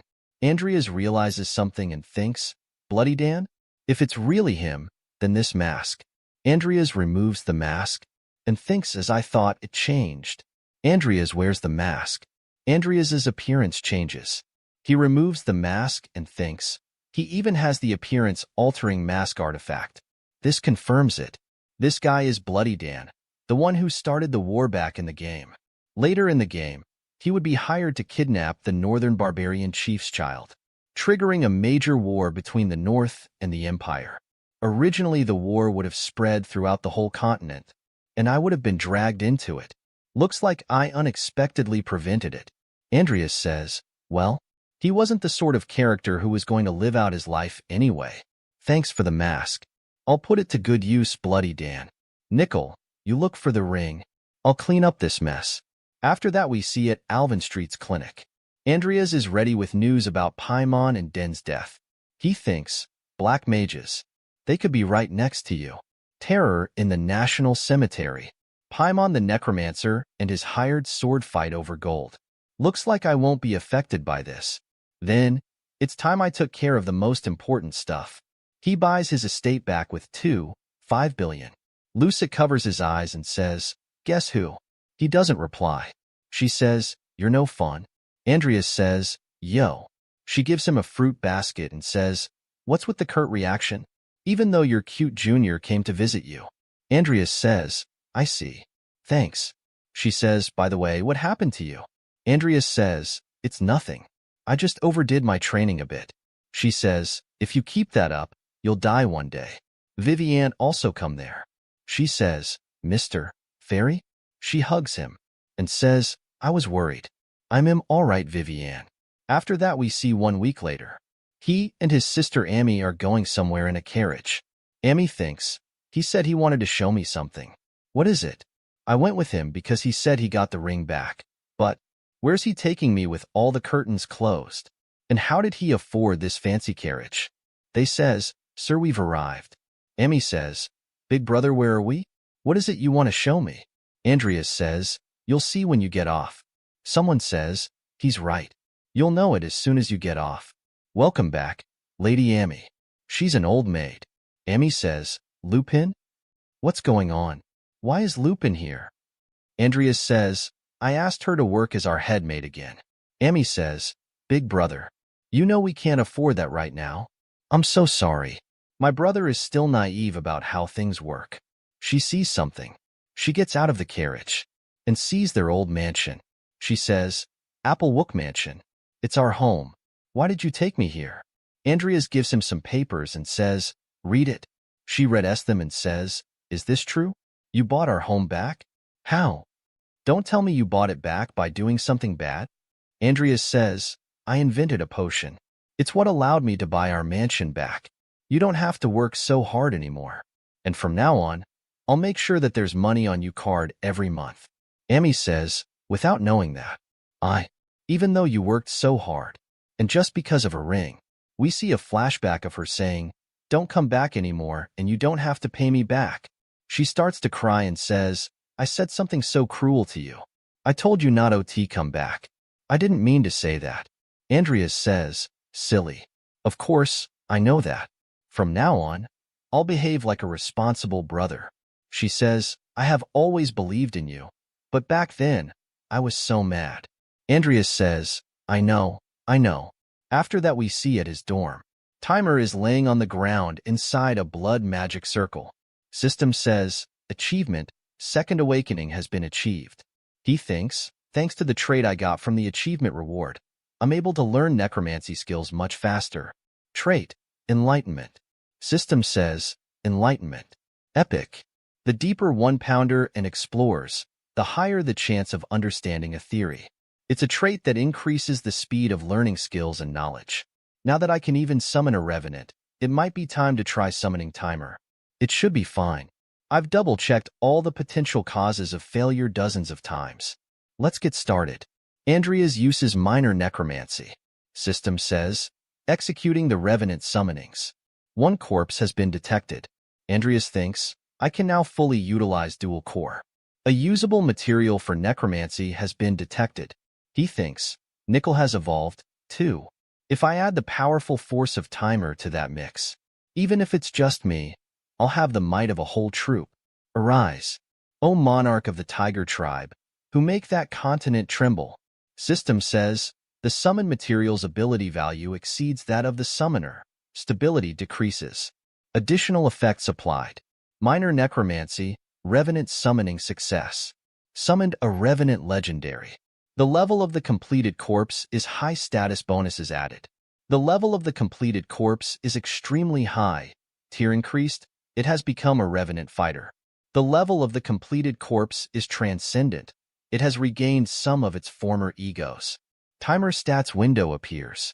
Revenant fighter legendary. Timer, undead. Tier 5. Mana 891. Traits, egos. Mastery, fist. Berserk. Timer screams really loud. Andreas thinks, even its howl is loud and powerful.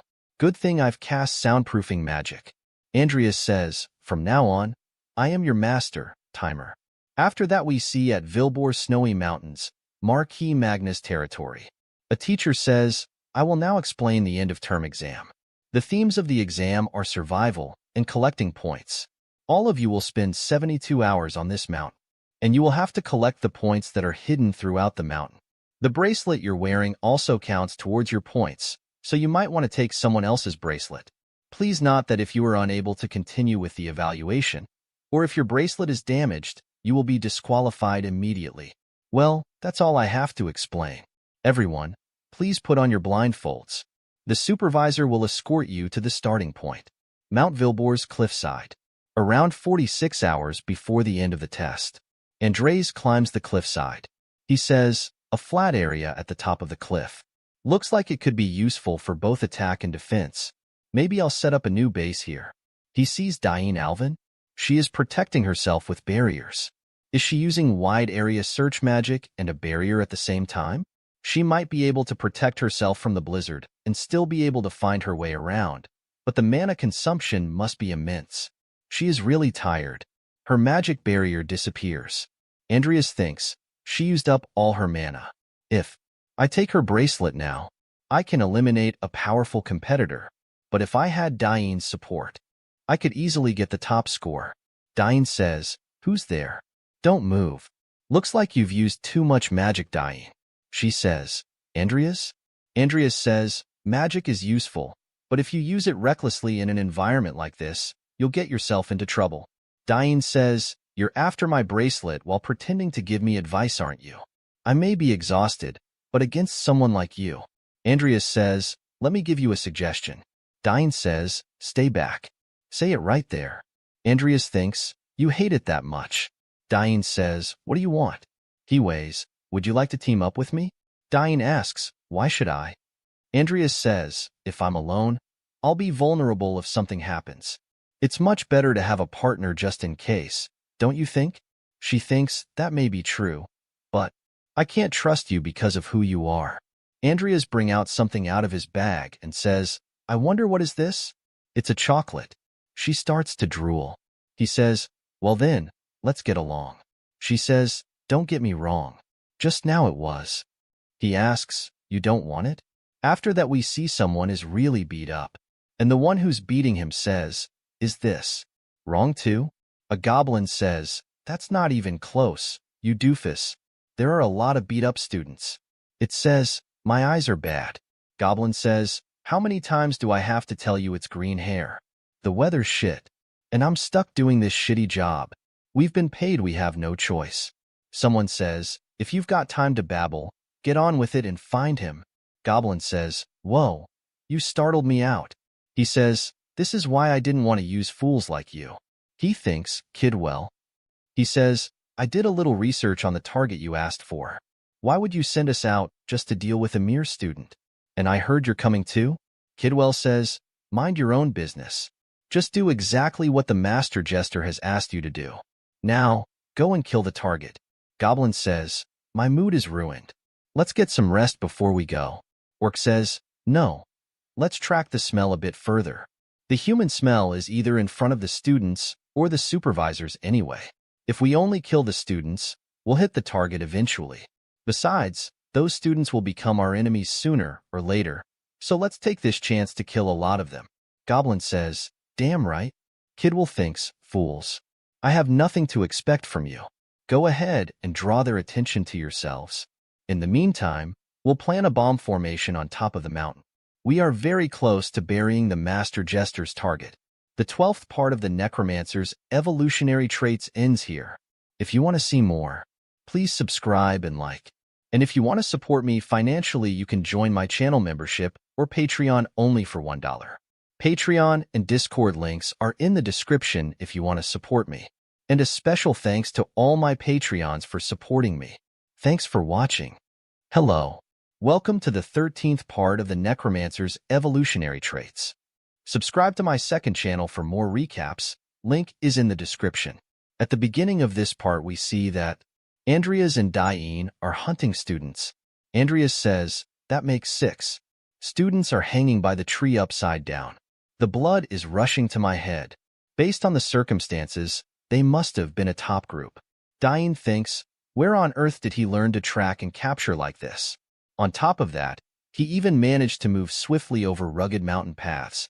It's as if he's a completely different person. Diane says, hey, what happened to you? Frankly, up until now, you've been an absolute scumbag. If I had stayed the way I was, I would have lost everything. Andreas says, just like you said, Diane, I've been an absolute scumbag. I never paid any attention to my sister Amy, even though she's the only family I have left. When I realized that, I made up my mind to do better. And as I worked towards it, I discovered that I, too, had a gift. Diane, I'm sorry for all the horrible things I've done. Diane says, it's okay. Andreas says, well, shall we go then? Let's aim for the top. Diane says, yes. The team leader from midterm exams is watching them and thinks, you didn't even blink when you killed someone during the Balleric case. He was a scumbag, but recently he changed for the better. How can someone who's been living like a fool become like that just because he had a change of heart? Andreas Cromwell. What an interesting lad. Diane says, how long until we reach the point location? Andreas says, probably about 3 minutes. He thinks, you can collect points by taking the bracelets of other students. Or you can collect them by capturing the point objects marked on the map. Andreas says, Diane, get ready for an enemy attack. Goblin and Orc says, seriously? More brats showed up. Orc say, I missed? Goblin says, your eyes sure are shit. Andreas says, there. Diane gets to him and says, Andreas, are you alright? Andreas says, I'm fine, but things don't look good here. Diane says, what happened here? Rejoice Mantos. Goblin says, green hair. That's him. It was with the weight. Andreas says, you know me? Orc says, don't be a stranger. We came here to see you, yeah? Let's kill him and get the hell out of here. Andreas says, if you want me, let the others go. Let's talk somewhere more private. Diane says, are you crazy? Let's fight them together. Andreas says, some of them are still alive. Please take care of them until the overseers arrive. She says, but. Andreas says, it's okay. I'm confident I can win. Goblin says, win? Against use. What are you, stupid? Sure. Come? Suits us just fine. She thinks, Andreas. Andreas says, around here is good enough, right? Orc says, yeah, no one's gonna notice if we make a loud noise here. All we have to do is cut off his head so it can be recognized, right? Yeah. Let's get this over with and cut ties with that guy. Got that? Well, let's see how good you are. Don't forget about me. Orc attacks. Or says, what the hell? You're not a wizard. Andreas cuts his axe and says, Mantos and Glau, am I right? You better drop the prejudice that wizards can't use swords. Glau says, how do you know our names? Andreas says, well, I'll tell you if you tell me who from the congregation sent you. Glau says, this looks like bad news, Mantos. Mantos says, shit. Andreas bring out nickel timer. Andreas says, even if you don't want to, you'll be talking to me soon enough anyway. Mantos says, looks like we've been fooled. Kidwell, you bastard. Andreas says, gauntlet? Andreas says, nickel. Wait. Andreas says, you can cut down anyone who tries to run away. Glau says, you cheeky little shit. Mantos says, it's not over yet.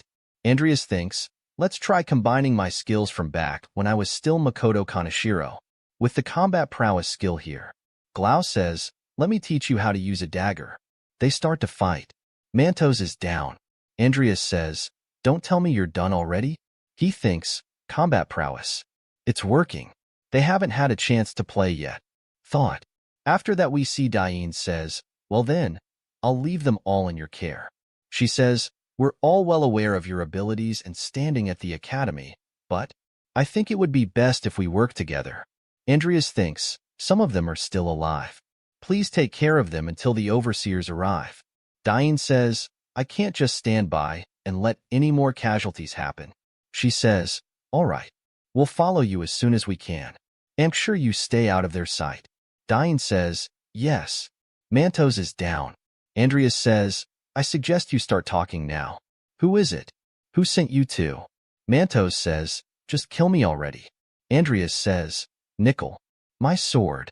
Andreas say to him as you wish. I have other ways to find it out, so there's no need to waste your breath. Glau says, it's Jester. Jester Rubin sent us. We don't owe a damn thing to anyone who treats us like animals, Mantos. I'll tell you another thing. He sent more than just the two of us. He thinks, I knew someone from the congregation had to be behind all this, but I didn't expect it to be Jester. He thinks of Salem says, if anyone dares to question this later, I'll find you and kill you. Andreas thinks, if Jester acted despite Salem's threats, that means he's confident he won't be found out if he eliminates me. That's probably why these two are making such a big ruckus. Andreas asks where's the other? Glau says, who knows? But even they wouldn't want to make an enemy of Rod Lin. So, a landslide? Maybe they're preparing something like that? That Jester. Looks like he wants to eliminate me by making it look like an accident. He's trying to create an alibi to avoid being hounded by Salem and Rod Lin. Huh. Glau says, let's get the hell out of here, Mantos. We're gonna get dragged into this. Andreas says, you think you can leave just like that? After killing all those students? Who said I'll let you two live? Diane thinks, I've almost reached the summit. But where on earth is Andreas? A magic circle appears. There are a lot of mages attacking Diane. She thinks, they're not the ones from before. Who are you people? Kidwell is also there and says, guess you're no run-of-the-mill brat? Huh? She says, you attack me out of the blue and won't answer my questions. Don't blame me if I kill you. He is really surprised and says, double chanting? She mixed the snowstorms with ice magic. She says, disappear. Kidwell uses a barrier magic and says, dodge it, you fools. What a frightening control of mana despite your age. He thinks, but even so, she's just a brat. How amusing. I'll play with you until our business is done. She is really surprised and thinks, black magic. She feels something and thinks, what is this presence? Diane is using a barrier and thinks, at this rate, my mana is going. Kidwell turns into a monster, behold. This is what I call a difference in experience. Difference in the experience? All you are doing is just adding an extra head on top. You little. I'm going to rip you to pieces. Diane says, threatening me like that only makes you more ridiculous. Old man. He says, playtime's over. Her nose starts to bleed. Andreas appears wearing the appearance-changing mask. He says, a mercenary hired by Rodlin. I'll take it from there. Now hurry up and run. She says, mercenary? You know up out of the blue and think you can take on these guys by yourself. Are you out of your mind? His goal isn't to get rid of you or me. Andreas thinks, I can't call Nickel and Timer out now. He wants to start a landslide in this whole area. So hurry up and go. Bastard, who are you? Why do you know that? Andreas says, why would I tell that to someone who's about to die? You insolent fool. They starts to fight. Diane is really surprised and she thinks, so fast. Watch out. The 13th part of the Necromancer's evolutionary traits ends here. If you want to see more, please subscribe and like. And if you want to support me financially, you can join my channel membership or Patreon only for $1. Patreon and Discord links are in the description if you want to support me. And a special thanks to all my Patreons for supporting me. Thanks for watching. Hello.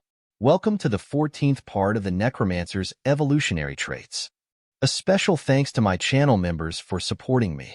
And if you want to support, you can join my channel membership or Patreon for as low as $1. Thank you very much. Let's begin. At the beginning of this part, we see that Kidwell uses an energy attack. Diane says, watch out. A really big explosion happens. They say, Master Kidwell. Andreas stabs him in the throat. Kidwell cough out blood. Monster is still moving and attacking Andreas. Diane asks him, are you all right? He says, stay back. Andreas thinks, the host should be dead already. But it's still moving. Did the monster take over his body? Monster starts to eat Kidwell's body. Andreas grabs Diane and starts running. Andreas says to her, get away while I make an opening quickly. She says, but. Andreas starts fighting the monster. Diane thinks, I don't know who he is, but he saved my life. I can't just abandon him and run away. I need to do whatever I can to help. Take it slow and be as steady as possible. Condense the energy. Make it thinner and sharper. She creates an energy spear and says, I did it. Andreas thinks, if only I could summon Nickel and Timer. I could easily beat it. Damn it. That stubborn girl. Why hasn't she run away yet? She really doesn't listen to anyone. She get ready and says, now. She attacks it, which reveals Mana Core. Andreas sees that and immediately goes toward it to attack. He thinks, if I can destroy it. Monster attacks him, and he barely blocks it. He thinks, that was close. I was too hasty. Monster is killing all the Kidwell's people. Diane thinks, it's attacking its own? Why? Andreas thinks, it's absorbing their mana? Andreas thinks, shit, this is bad. He feel mana around his body. He thinks, this is a shielding made of ice magic? On top of that, a sharpness up, even a haste too. He sees toward Diane and thinks, that girl. He's using all her remaining mana for these. Andreas says, don't push yourself any further. Just run. He thinks, my body is light. He starts to fight again. He thinks, there's no end to this. I have to find its core. Shit. Too shallow. Ivy cuts down the monster and says, who are you? Andreas thinks, shit. Of all people, it's Ivy. She says, if you don't answer me, I'll kill you and rip that mask off myself. He says, those black mages have planted a large explosive magic circle. If they are not destroyed immediately, the students will be harmed. She says, quit bluffing, you punk. A big explosion happens. He says, it will probably explode soon. He runs away and says, I'll leave it to you. Ivy gets Angie and says, I swear, I will definitely find you. Andreas removes the mask and thinks, that was close. If it's Ivy, I'm sure she can take care of it. After that we see at Tenera Strait, a certain ancient castle nearby. There is a blue mermaid and bird laying in the magic circle. Jester is performing necromancy on them. He says, this is my private retreat, Salem. It's common manners to inform me before you visit. Salem says, You're the one with no manners. Jester, are you underestimating me? If you weren't, you wouldn't have done that. Jester says, I don't know what you're talking about. Salem says, trying to play dumb. Huh. Aren't you tired of living so long? Want me to cremate you? Jester says, what? What do you want? Salem says, you know what I want. If you had insisted, it's a natural disaster, it ain't real trouble, you know? Lend me the diligent sloth for a week, and I'll let you off the hook this time. AF that we see Andreas is reading news. It says, Black Mage Kidwell defeated at the hands of Assistant Professor Ivy Clare. Big interview with the Empire's Investigation Bureau. Targeted terrorism against Academy students. The daughter of the Alvin House testified that she was saved by an unknown individual at the scene. Andreas thinks, with Tolman's suspension, Bact is now taking up the investigation personally. This has become a big deal. Looks like things will be noisy for a while. I'll have to keep a low profile. Ivy is watching him. Ivy says, look like you like the night faculty training ground a lot. Huh? I wonder why I had to come all the way here to find a mage. Come with me, you virgin mage. Andreas thinks, don't tell me. She found out? Ivy says, you know why I'm here, don't you? Andreas says, yes. Somewhat. She says, that makes things a lot easier. She thinks, that's awfully straightforward. Andreas says, with all due respect, I'm not ready to start a relationship with someone of the opposite sex yet. She says, I'll bloody kill you. She says, Diane told me about the demi-human duo who had killed the students. What happened to them? Andreas says, I don't know. As I told the Investigation Bureau, I managed to escape when they were distracted. I'm glad Diane didn't mention that they were after me. Ivy says, bullshit. You expect me to believe that story? He says, but it's the truth. Now, if you'll excuse me. She jumps toward him. Andreas bring out his sword and block the attack. Ivy says, a scrawny mage like you managed to block me, an assistant professor of the night faculty? Andreas thinks, all I did was block her sword. She says, yeah, that's fishy. Andreas says, are you implying that I'm the one of the black mages, Professor Ivy? Vivian is listening everything. Vivian thinks, Andreas is a black mage? Ivy says, it's only logical. Whenever there's a case involving the black mages, you act suspiciously. And in the Balleric case, you even took down the mage who trapped me. She thinks, his voice is different, but he's got the same body type. How did he do it? Andreas says, I take it you're not convinced by what I've told the Bureau. She says, that's right. And one more thing. Ever since that midterm exam Vivian's changed. What did you do to her? He says, all I did was save her. She says, you did? Andreas says, yes. I only went inside the barrier and rescued her, that's all. Vivian thinks, I knew it. Andreas was Mr. Fairy. Ivy says, quit bullshitting me. How can a failure like you waltz in and out of a black mage barrier freely? Vivian says, it's true. Andreas saved my life that day. Andreas says, Vivon? She starts to walk and says, I'll be watching you. Andreas Cromwell? Andreas says to Vivian, thank you for helping me. Vivian says, don't worry about it, Mr. Fairy. Andreas doesn't say anything. She thinks, that confirms it. The 14th part of the Necromancer's evolutionary traits ends here. If you want to see more, please subscribe and like. And if you want to support me financially, you can join my channel membership or Patreon only for $1. Patreon and Discord links are in the description if you want to support me. And a special thanks to all my Patreons for supporting me. Thanks for watching.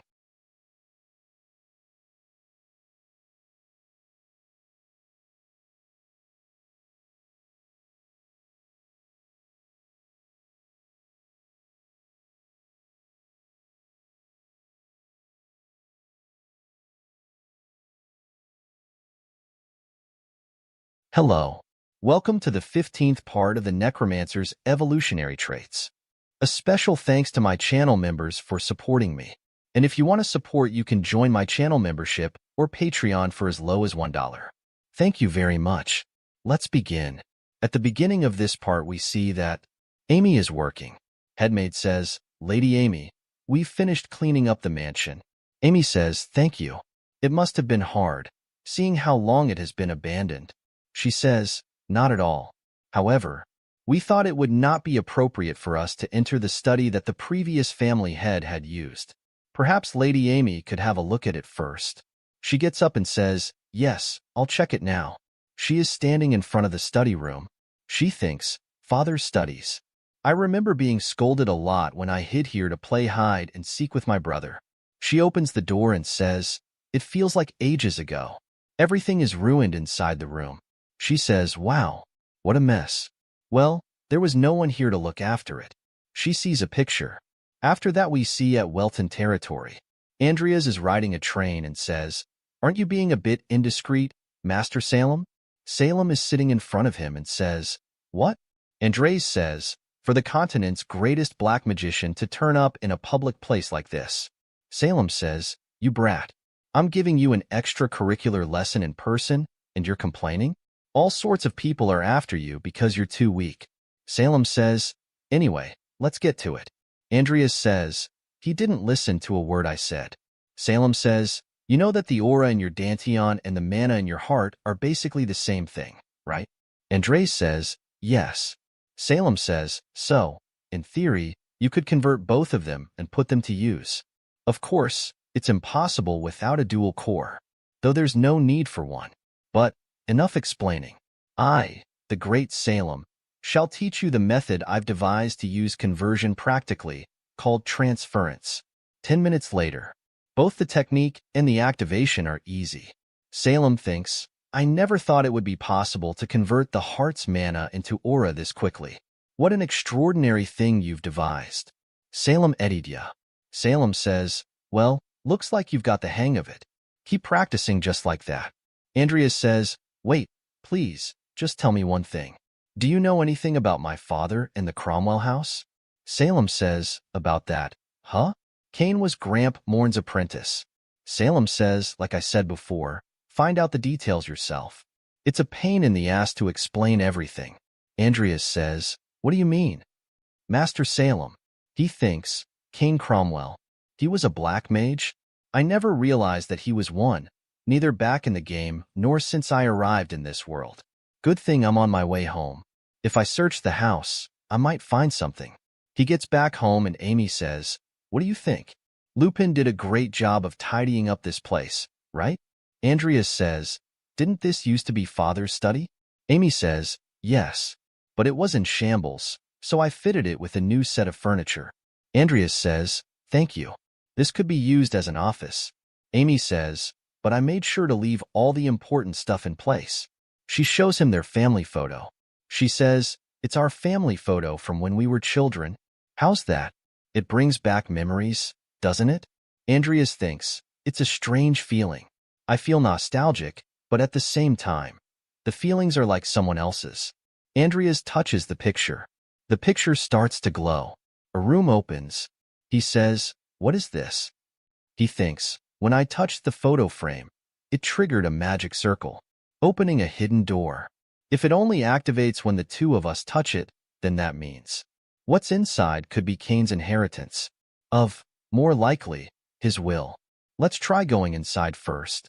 If it's hidden like this, there has to be something amazing in there.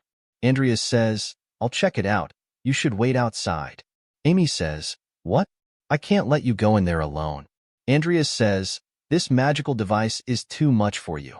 It's too dangerous. He says, go. She says, okay. She says, be careful, okay? Andreas says, yeah, don't worry. He goes down there. He feels something and thinks, a black mage item? It's the same feeling I had with the sloth. He keeps walking. He sees a tree. He thinks, there are so many rare fairy flowers here. System says, Codex Apocalypse, Chapter 0, The Purest Original Sin. Awaiting to bear fruit. Andreas is really surprised and thinks, is that the main part of the codex? Why is something I've never even seen in the game in here? There is a scroll hanging by the tree. Andreas gets that and says, a letter was tied to the original sin tree. Did Cain leave it here? A lot of red energy appears. The letter disappears. Someone appears behind him. There is a seed in his hand. They put it in a flower pot, and it immediately starts to grow. Morn is really surprised and happy. Morn kills Andrea's mother. Andreas thinks, I see. So that's what happened. The Empire and the Black Mages are in cahoots with each other. And just like Salem said, the Emperor left Cain in the care of Morn. Cain studied black magic and sprouted the original sin. But once he achieved that, he was discarded because he was no longer useful to the Emperor. The death of his father and his mysterious illness, and the downfall of his family. Cain soon realized that the Emperor had arranged all of that. So he took revenge on the Emperor in his own way, by hiding the original sin in a place that only us siblings could enter. His father asks, did you get a good look at the memories your father left behind, Andreas Cromwell? Or should I call you Makoto Kaneshiro instead? Andreas brings out his sword and says, who are you?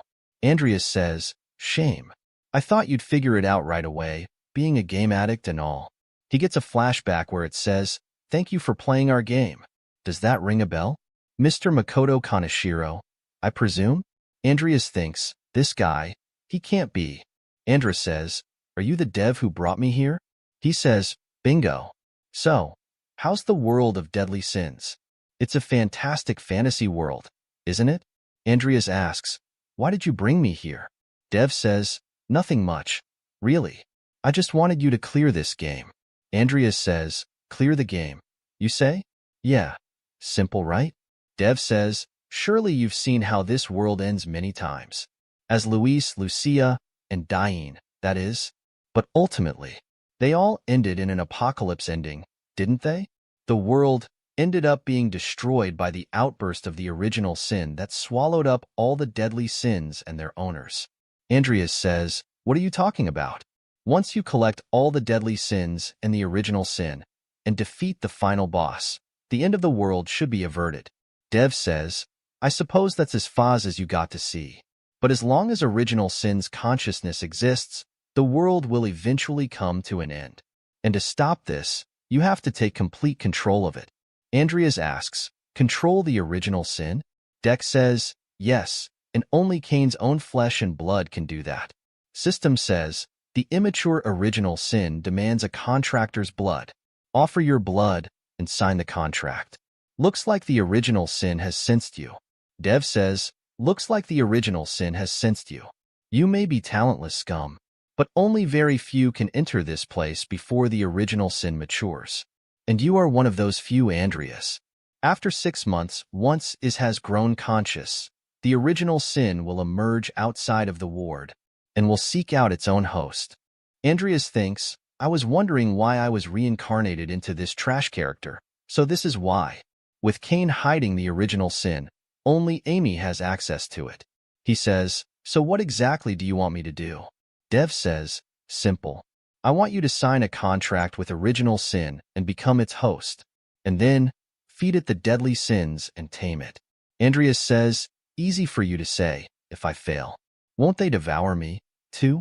Dev says, it can't be helped, but this is the only way. If you succeed, both you and the world will survive. I apologize for bringing you here and asking you to do this, but I am counting on you.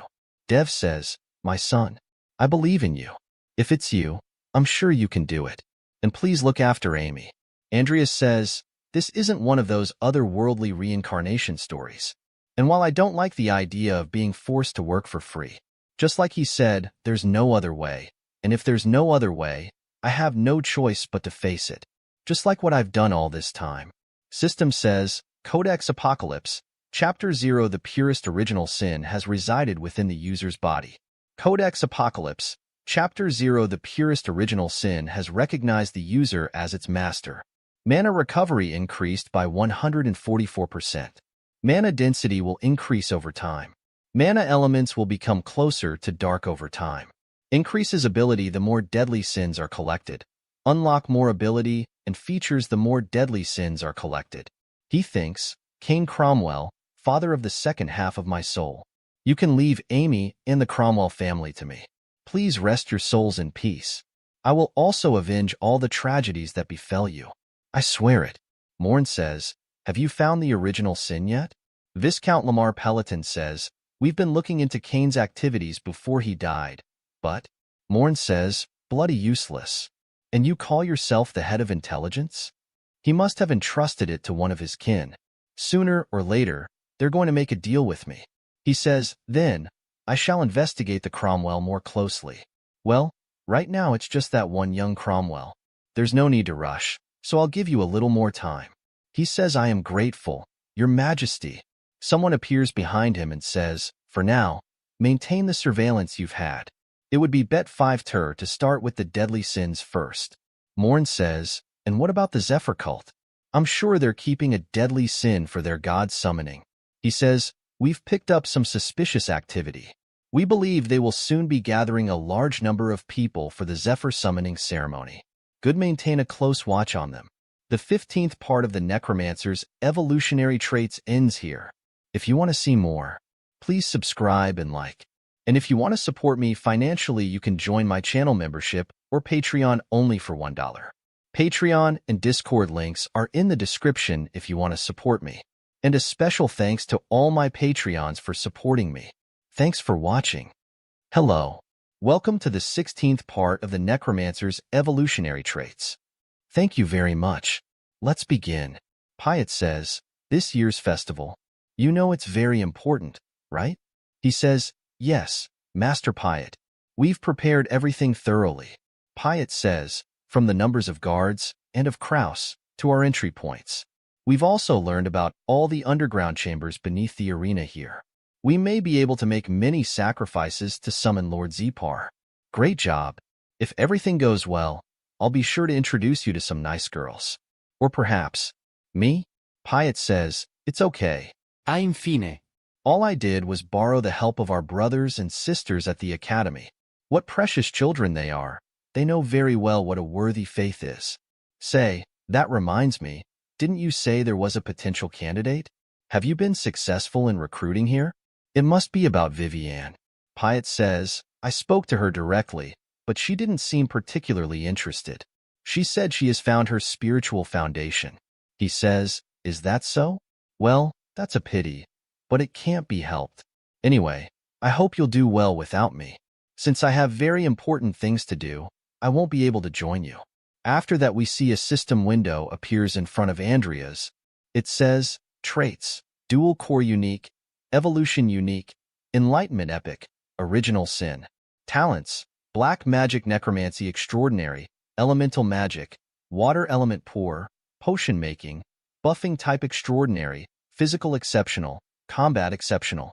A week after I returned from the Cromwell mansion, I was worried that the original sin I absorbed might cause problems. Fortunately, nothing has happened so far. Now that I know Cromwell's secret, I'm even more worried about Amy. If it weren't for what's about to happen at the academy, I could have stayed by Amy's side. On the last day of the academy's festival, at the arena, the Zepar cult will carry out the terrorist attack. Who knows how many people will be killed in their ridiculous attempts to summon an evil god. I have to get rid of them before they get anyone else involved. I need to protect the playable characters if I want to clear this game. And I don't expect much, but it is possible that the Zepar cult has other codexes with them. So I'll look into that as well. There's so many things to do since I got the original sin. Alright, let's resume our training, Nickel. System says, Codex Apocalypse, Chapter 0. The purest original sin has detected diligent sloth. Andreas thinks, what?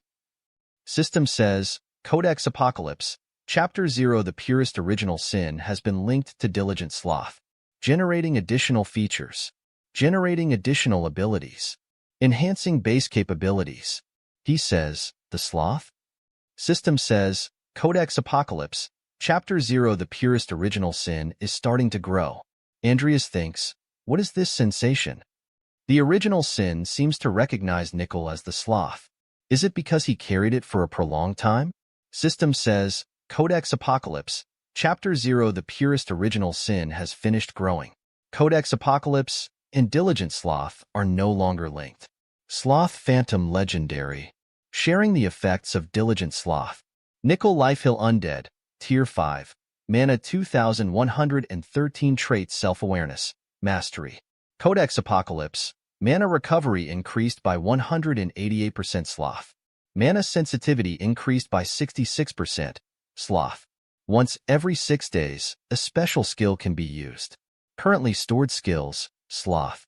He says his appearance didn't really change, but his specs have definitely gone up. Andreas says, so, Nickel, to celebrate your power-up, how about counseling today's training session? Nickel shakes head no. After that we see Andreas walking in a market. He says, I remember there should be some cultists here looking for new members. Is it because it was so long ago that I am misremembering? Why don't I see any familiar faces? He sees Hazar and thinks, if that guy who went on the mission reappeared before the terrorist attack, that means, good. Let's follow him. He follows him to an underground facility. Someone see Andreas. Andreas attack. Andreas knocks them out. He thinks, as I thought, Hazar and the rest of the cult are preparing a terrorist attack. Andreas brings out Nickel and Timer and says, Nickel, you're with me. Timer, you stay here and watch. He says, let's get moving. Hazar get to the base he thinks. Bringing in the explosives was a challenge, but setting them up should take no more than a day. Looks like there won't be any problems for tomorrow's ceremony. Hopefully, they'll promote me to a higher rank for my efforts. Someone's head goes flying. They scream and say, we're under attack. Hazar says, a spy. Kill him. They attack Andreas. Andreas kills them. Hazar says, what useless bunches. It's only one man? Andreas think, phew. His swordsmanship is impressive as always. All right, I think we're almost done. Luthiers collect all the explosives. Let's call Timer back. Someone throws Timer. Timer falls in the water. He says, my. Just when I thought I'd drop by since I finished my business early. My boy, Hazar. Andreas thinks, when did he? He is really angry and says, was it you? That one who killed this child? Andreas thinks, no way. He says, I hope you know what you're getting yourself into. Andreas thinks Piet Koban. Piet says, you went too far, little boy. Andreas thinks, one of the cult's top leaders who appears mid-game and has the strength comparable to an aura master. This is going to sting a little, so buckle up. Andreas thinks, he's bad news. His strength at this point in time is probably greater than Ivy's. Will Nickel and Timer be able to defeat him with their low evolution stages? Moreover, they're a bad match for him. Piet's skills, which increase muscle and physical strength, make blunt blows and slashes ineffective. What should I do? Piet becomes a black monster. He says, I don't know who you are, but you seem pretty strong, so I'm going to go all out. Andreas thinks, here he comes. Timer comes in front of Andreas ready to fight Piet. They both start to fight. Nickel also gets ready to fight. Nickel uses his sword to attack, but it doesn't work. Andreas also attacks him. It also doesn't work. He says, oh my? Why don't you? Piet head, but Timer is really hard. Piet kicks him and says, go over there for a moment. Piet jumps toward Andreas. Andreas gets ready to fight. Nickel blocks the attack. Andreas sees an opening and says, now. Andreas hits him in the back of his neck. Piet is unharmed and attacks Andreas. Andreas uses an earth shield. Piet smiles and destroys the earth shield. Piet grabs his head and starts to punch him. Andreas' mask gets down. Piet says, oh my? Oh my god. He's super my type. Timer and Nickel attack him together. Piet easily blocks their attacks and hugs Andreas really hard. Andreas starts to scream. Piet starts to laugh and says, what lovely sounds you make. Andreas thinks, am I going to die here? There's got to be a way. System says, the purest original sin has responded to the host's call. Do you want to use the special skill sloth? Andreas thinks, sloth. I don't know what the risks are yet, but I have no other choice. I'm using the sloth. Everything starts to tremble. Piet says, what's that sound? Piet feels something and thinks, what is this ominous presence? Piet jumps back for the distance.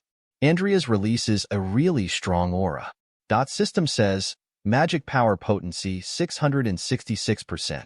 Mana sensing capability 666%.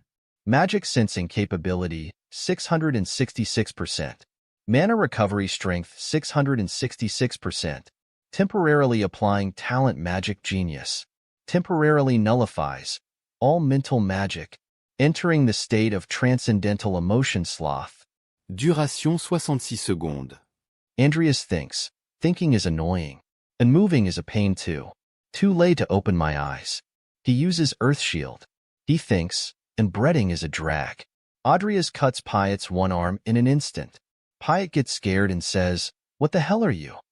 He thinks, even keeping my heart beating. Timer and Nickel are also surprised. He thinks, bothersome. A really big explosion happens. He hits him with a bunch of attack. Pyatt says, "Is that all?" Andreas says, "How bothersome." Pyatt says, "What did you just?" Andreas says, "I need to kill him fast. And rest." Pyatt feel really strong energy. Also, the Tower Master also feels really strong energy from far away. The 16th part of the Necromancer's evolutionary traits ends here. If you want to see more, please subscribe and like. And if you want to support me financially, you can join my channel membership or Patreon only for $1. Patreon and Discord links are in the description if you want to support me. And a special thanks to all my Patreons for supporting me. Thanks for watching. Hello. Welcome to the 17th part of the Necromancer's evolutionary traits. A special thanks to my channel members for supporting me. And if you want to support, you can join my channel membership or Patreon for as low as $1. Thank you very much. Let's begin. At the beginning of this part, we see that in a coliseum, a fighting match is happening. Tower Master thinks, what was that? It was definitely the presence of black magic, but it appears that putting up the anti-black magic barrier worked against me. Diane asks, "What's wrong, father?" He says, "Stay here. Something's come up." After that, we see Andreas is releasing a large amount of black energy. Andreas uses rock spears. Pyatt is really surprised and thinks, rock? Spear? Basic magic? A lot of really strong rock spears appear. Pyatt jumps toward him and says, "How flashy. I was wondering what it was, but that's it? Those pebbles won't even scratch my body." Nickel hits him. He says, "You ugly skeleton." Pyatt attacks Nickel. Nickel dodges the attack. Pyatt says, "What now?" Andreas throws the spears. Pyatt says, "You think you can kill me with just a few shots?" Timer grabs him. Andreas says, "Die." He gets stabbed with a bunch of rock spears. System says, the duration of the special skill slot has expired. Incoming backlash. System says, unable to move body, unable to use mana and aura. Severe damage will occur due to overuse of the body. He falls and thinks, shit. It feels like my body's been torn to shreds. Evegota get up. I have to finish him off. System says, undead summon creatures will be removed due to mana depletion. They both disappear. System says, requirements have been met. Evolvable individuals detected. He thinks, what? System says, Andreas Cromwell evolvability, 33%. When evolving, there is on divergence available. Do you want to evolve? Andreas thinks, what do you want with a dying person? You want to give me a souvenir to take to the grave? He says, I accept. Tower Master appears there and thinks, these vulgar outfits. The Zepar cult? Huh. Why are they in Rodland's sewer? They must have something to do with the strange presence I felt earlier. But, well, no point in speculating. Let's check the area first. It's faint, but there's still a trace of black magic. From there are a lot of dead people and Andreas is also laying on the ground. Tower Master thinks, it reeks of gunpowder. If such a large amount of gunpowder had exploded beneath the stadium, many people would have died, including my children. He sees him and thinks, is that Andreas Cromwell? What's that boy doing here? It's here. This is where the trace of black magic is the strongest. It can't be. Did he inherit the original sin from Cain? System says, remaining time, 0. Andreas Cromwell has evolved. Transformation complete. The trait dual core epic disappeared. The trait vessel unique is generated. Andreas opens his eyes and thinks, evolution? Did I say I accept? Tower Master says, your wounds were so bad that you should have been dead. And yet, in just 2 weeks, you've almost made a full recovery. Andreas gets and says, Sir Alvin? Alvin says, answer me, what exactly were you doing there? I'm talking about what happened in the sewers. Andreas thinks, I should keep it under wraps for now. I was walking near the waterway when I saw a suspicious group of people fighting. I tried to escape somehow, but I ended up dragged into it. Alvin says, then let me ask you this. Where did the others go? When I got there, you were the only one at the scene. Andreas says, no matter how many times you ask, I'll just say I don't know. Alvin asks, boy, what exactly are you hiding? Andreas says, as I told you earlier, I'm not hiding anything. Alvin thinks of Andrea's father saying, please take care of my children. Sir Alvin. Alvin says, fine. Rather than questioning someone who doesn't know anything, it'll be faster to catch a Zepar lackey lurking around tow. Besides, I doubt someone who barely made it out alive has any useful information. Andreas is really surprised and thinks, huh? He's backing down so easily? Alvin says, that's enough interrogation. If you'll excuse me, RB on you potion development. You didn't forget, did you? You have 1 week left. I'm looking forward to it. Andreas thinks, for some reason, despite knowing who I am, he let me off the hook. Why?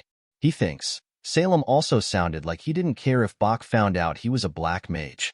I saw Bach in the vision I had at Cromwell's mansion, so I'm pretty sure he know exactly who me and my father are. Diane gets there and says, how are you doing? I heard you got hurt pretty bad. Carlos says, Andreas, long time now see. He says, Diane and Carlos? Why are you? Diane says, my father told me about it. That's why I'm here, to visit you. Carlos says, you are in better condition than I thought. He says, I see. Thank you for visiting me. It's nice to see all three of us together here, and reminds me of the old days.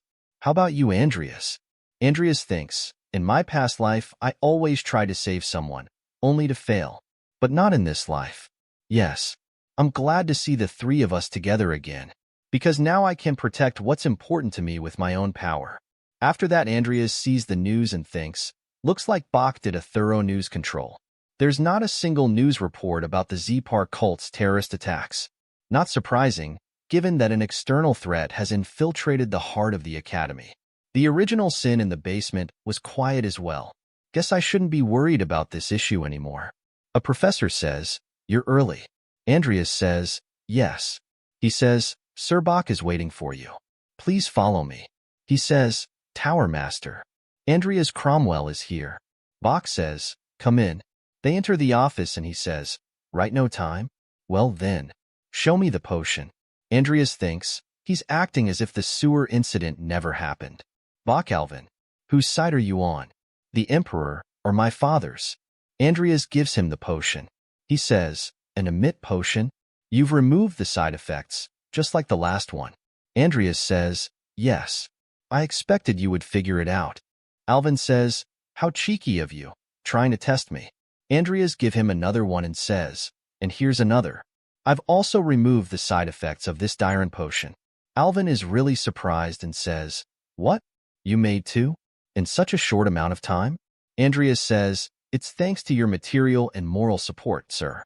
Alvin says, even though you were able to finish one so quickly, you still made me wait until now? How bold of you. Very well. You win this bet. Let's get to the warehouse. I'll reward you as promised. Alvin a teleportation spell, and Andreas thinks, the spell. It's visible. They reach the warehouse. Alvin says, go on. Pick anything you like. Andreas says, thank you very much. He thinks, so much. There's much more than I expected. System says, Nacht's cursed orgel, the music it plays is filled with magical power. The longer you listen to it, the more powerless you become. Mitra's pocket watch. Able to store mana. 0 out 500. Andreas thinks, moreover, each of these items is worth well over 10 million will. He sees an item that is really surprising and thinks, Galaxer? System says, sealed sword.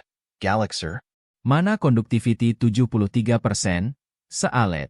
He thinks, a named item that I only knew by name back in the game. I never thought it would be stored in Bach's warehouse. Andreas picks up the sword and says, I want this sword. Alvin says, you sure are a strange one, being interested in such a thing. I found that sword in the Shire dungeon. I've had it examined several times, but it doesn't seem to be of any particular value. Are you sure? Andreas says, it's all right.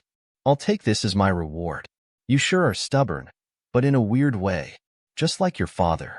even though there are plenty of better items you could have. Andreas says, no, it's all right really. Alvin says, if you come crying later begging to change it, I won't care. Alvin also gave him 2 envelopes. Andreas says, may I ask what the contents are? Alvin says, a letter from His Imperial Majesty concerning the Cromwell family's merits. I kept it for you while you were in a coma. The other is a letter of recommendation. Since you seem interested in swords, perhaps a visit there would be useful for you. After that we see Andreas in his room, and Nickel is training. He reads the letter. It says, Andreas Cromwell, heir apparent to the Cromwell family, was due to have his title reduced by a rank this year due to poor behavior. However, following recommendations from Alvin, Duke of Classicils, and others, there is room for improvement based on his recent reputation at the Academy. As such, the title change will be withheld until next year. He thinks, a merit rank is nothing more than an empty title. What's in it is nothing but a threat from the Emperor.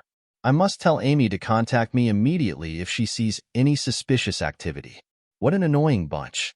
Though, Bach seems friendly since he even gave me a letter. He said this was a letter of recommendation, didn't he? Give this letter to the old man living in the place on the map. If you know it from me, I'm sure he'll at least teach you a thing or two. Andreas thinks, this map. It looks familiar. Andreas thinks, Die Scrun? Right. This is where Die Scrun Forn, one of the 10 great masters of the continent, is supposed to be retiring. Without a letter of recommendation, I'd have been turned away, but thanks to Bach, I might be able to study with the sword master. And if I remember correctly, there's probably a hidden spot nearby. I'll have to check there on my way to Die Scruns. Let's leave as soon as I have a holiday. After that we see he reaches a desert. There are really big insects. Andreas uses stone spears and kills the insect. The reward I got for my fight with Piet is huge. By combining mana and aura, even basic skills become many times more powerful. System says, the trait Wessel unique has removed the boundary between the Dantina and the heart. Aura now can be converted into mana and mana into aura. He thinks, Vessel is the perfect version of Salem's skill, transference. The combined amount of aura and mana has increased to the point where it is no longer necessary to switch between the two. This means I'm unlikely to even run out of power again. Let's take every bit of the monster byproduct, just in case I need it. Mount Clayton, the highest peak of the monster, infested Krath's mountain range. There, I can meet Die Scrun. But before that, in this mountain's hidden spot, there's the giant's lair. I can get the corpse of the giant warrior there. The 17th part of the Necromancer's evolutionary traits ends here. If you want to see more, please subscribe and like. And if you want to support me financially, you can join my channel membership or Patreon only for $1. Patreon and Discord links are in the description if you want to support me. And a special thanks to all my Patreons for supporting me. Thanks for watching. Hello. Welcome to the 18th part of the Necromancer's evolutionary traits. A special thanks to my channel members for supporting me. And if you want to support, you can join my channel membership or Patreon for as low as $1. Thank you very much. Let's begin. At the beginning of this part we see that Andreas collects the materials of dead monsters. He gives the materials to Nickel and says, I've collected all the materials I could use. Let's get going. He hears some loud bang. He thinks, what's that sound? And where's the mask? His appearance changes. There is someone laying on the ground. He sees him and thinks, that's a Leopardian. He gives him a potion. He says, hey, can you talk? What happened? Andreas thinks, although they live in this remote area, due to the Emperor's oppression of different races, each and every Leopardian is an adept warrior, skilled in close combat. Who in the world could have done this? A really big insect attacks him. He cuts it in half. He says, a bug monster capable of high-speed flight. I remember that only Ranix, the bug manipulator, was able to control it. His bug army is strong enough to wipe out a whole village in half a day. He's on a treasure hunt on Jester's orders, and the fact that he's here means Leopardian gets up and says, it's those bugs. Those bugs attacked the village. Andreas thinks, he here for the Lunapult crystal. That's the only treasure the Leopardians carry. Andreas brings out Nickel and Timer and says, can you take me to the village? I might be able to help you. He thinks, even if it's an emergency, is it worth risking taking a mysterious human into the village? He says, you are doubtful. But consider this, if I were an enemy, I wouldn't offer help you in the first place. Leopard says, all right, please save my village. Thymer is carrying Leopard. Andreas thinks, isn't this the same direction as where I'm going? Well, I'll figure it out soon. After that we see that the Leopardian village is burning.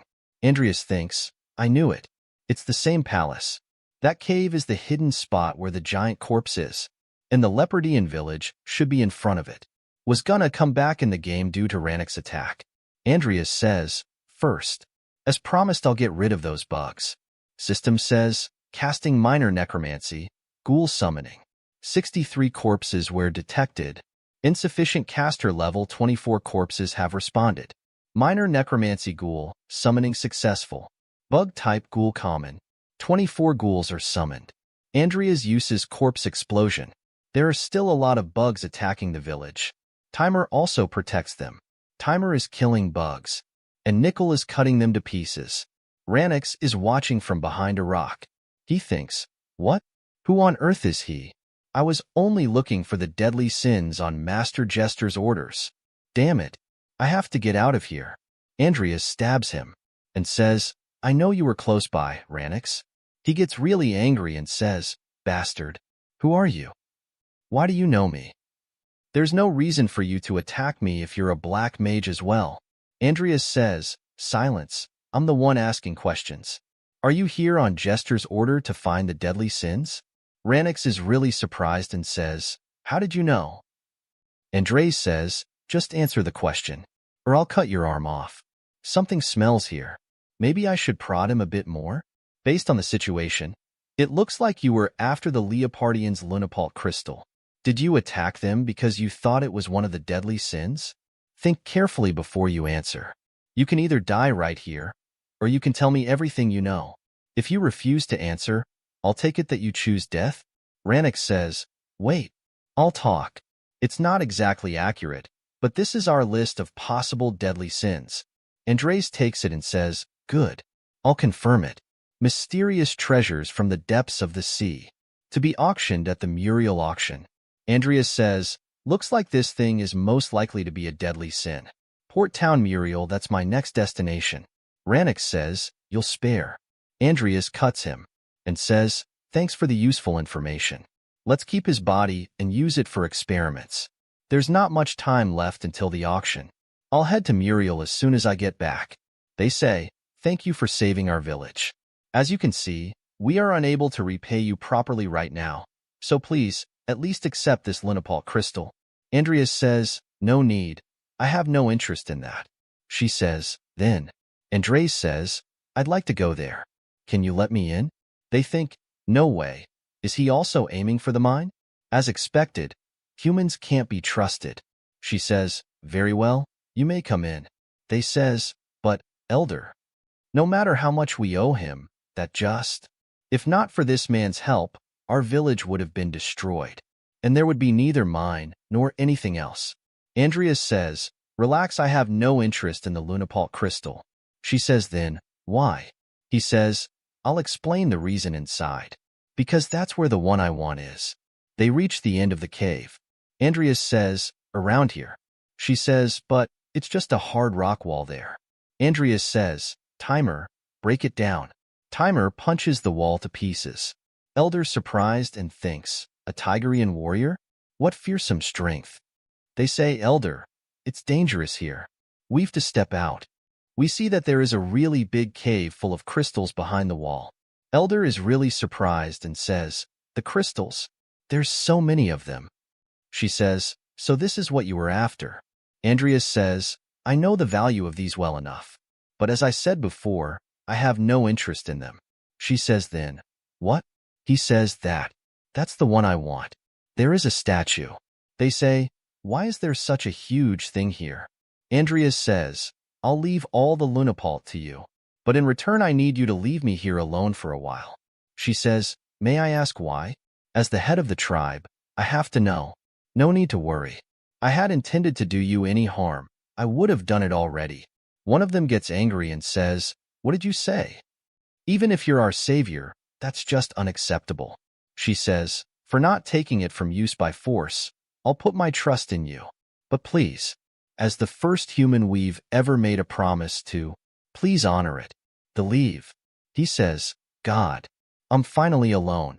Since it's no longer fresh, it might be better to turn it into a ghoul. System says, casting minor necromancy, ghoul summoning, 1 corpse was detected. Insufficient caster level. Minor necromancy, ghoul summoning has failed. As I thought. It won't go that easily, huh? No matter how long it takes, I'll definitely make you mine. Andreas keeps trying but is failing again and again. Says, I've been trying for over a week now, yet all my attempts have failed. Should I just give up at this stage? No, this place is no longer a secret. There's no guarantee the giant would still be here the next time I come back.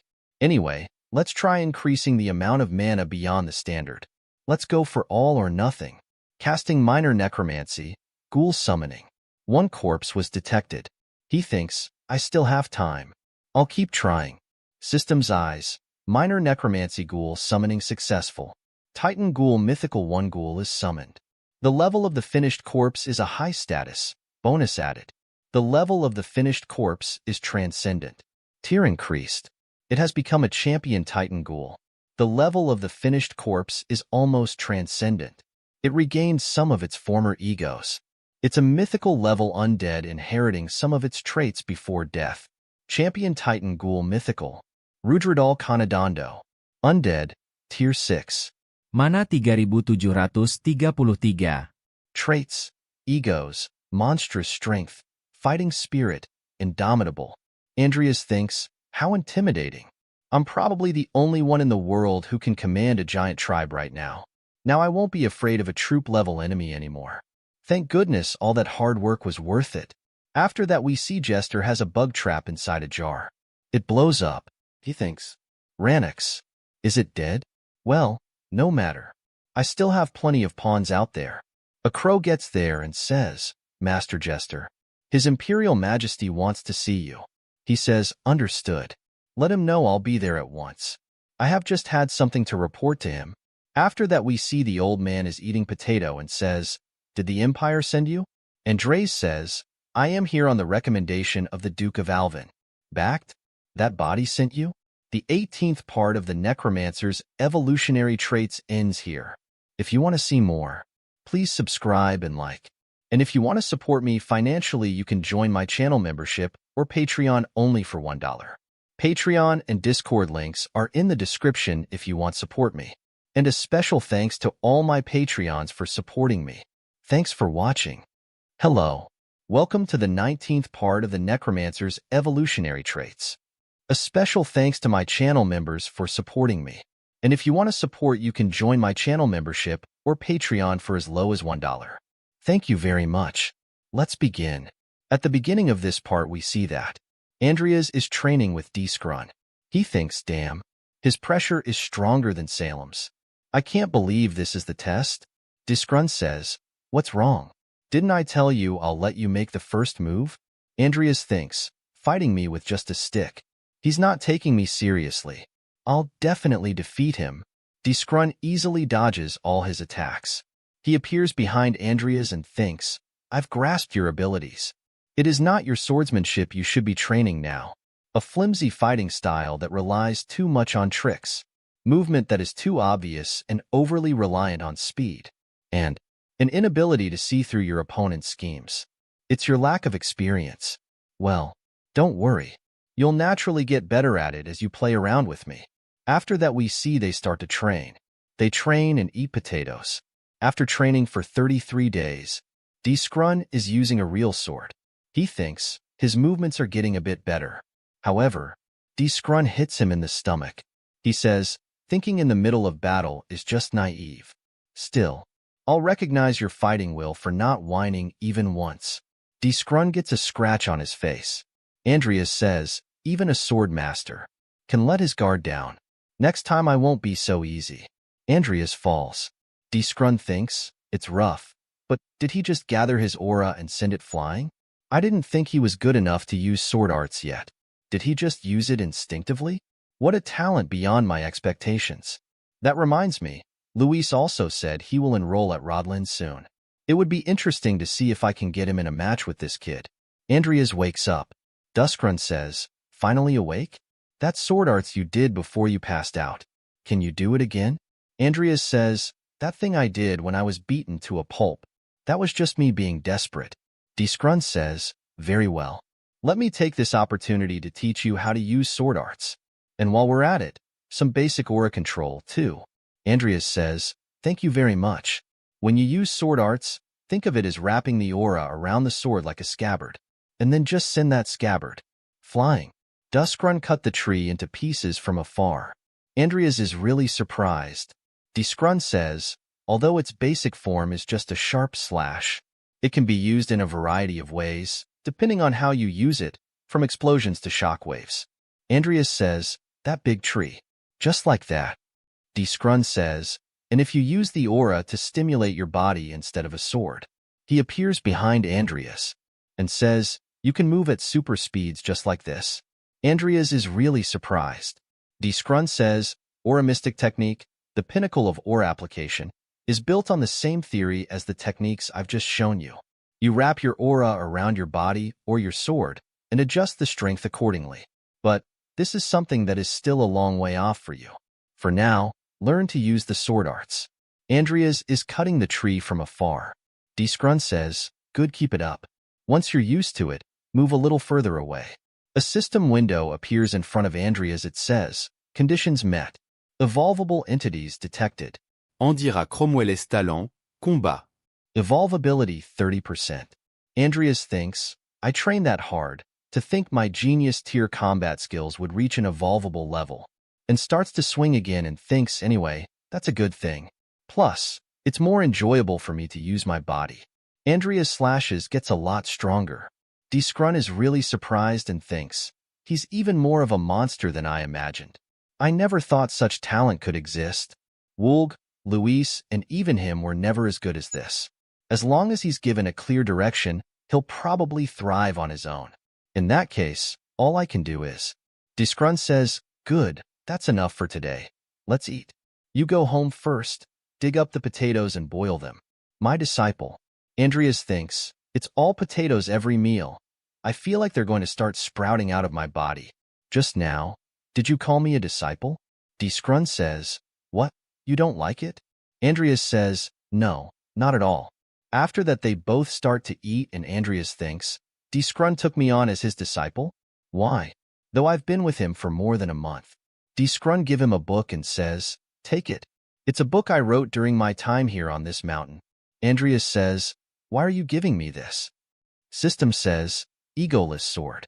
Skill book written by Duskrun Forn. Contains extensive knowledge of his swordsmanship. Andreas thinks, it's Duskrun's skill book. A level boosting item, just like Morn's black magic book. That means I can use Duskrun's Egoless Sword, too. Duskrun laughs and says, did you really hate being taught directly by me so much? Andreas says, not at all.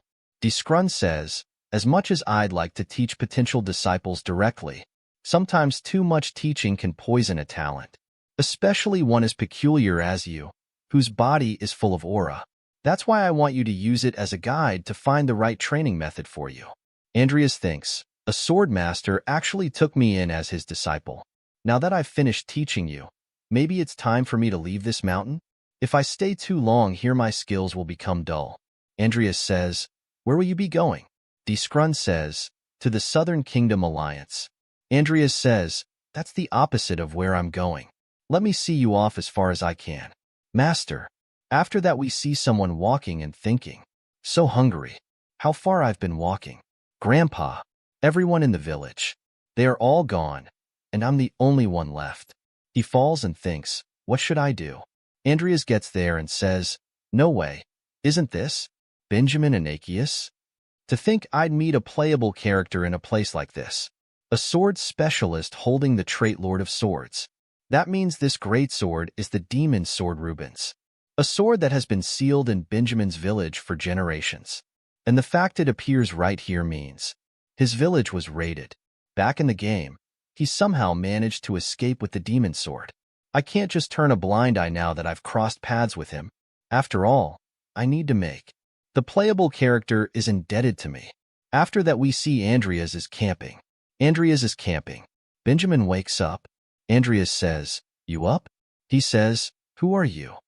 Andreas gives him cooked meat and says, "Eat." Benjamin says, "What? What are you up to?" Andreas says, "Calm down. If I wanted to harm you, you wouldn't be alive right now. You should eat first and regain your strength. That sword. It looks important to you, but you'll need your strength to carry it around, right?" Benjamin starts to cry. Andreas thinks, he reminds me of Shoei. He's the sensitive type, just like in the game. Andreas says, "How long are you going to make me hold it?" "My arm is tired." Benjamin says, right?" Andreas says, "You sure can eat. Drink some potion too, while you regain your strength."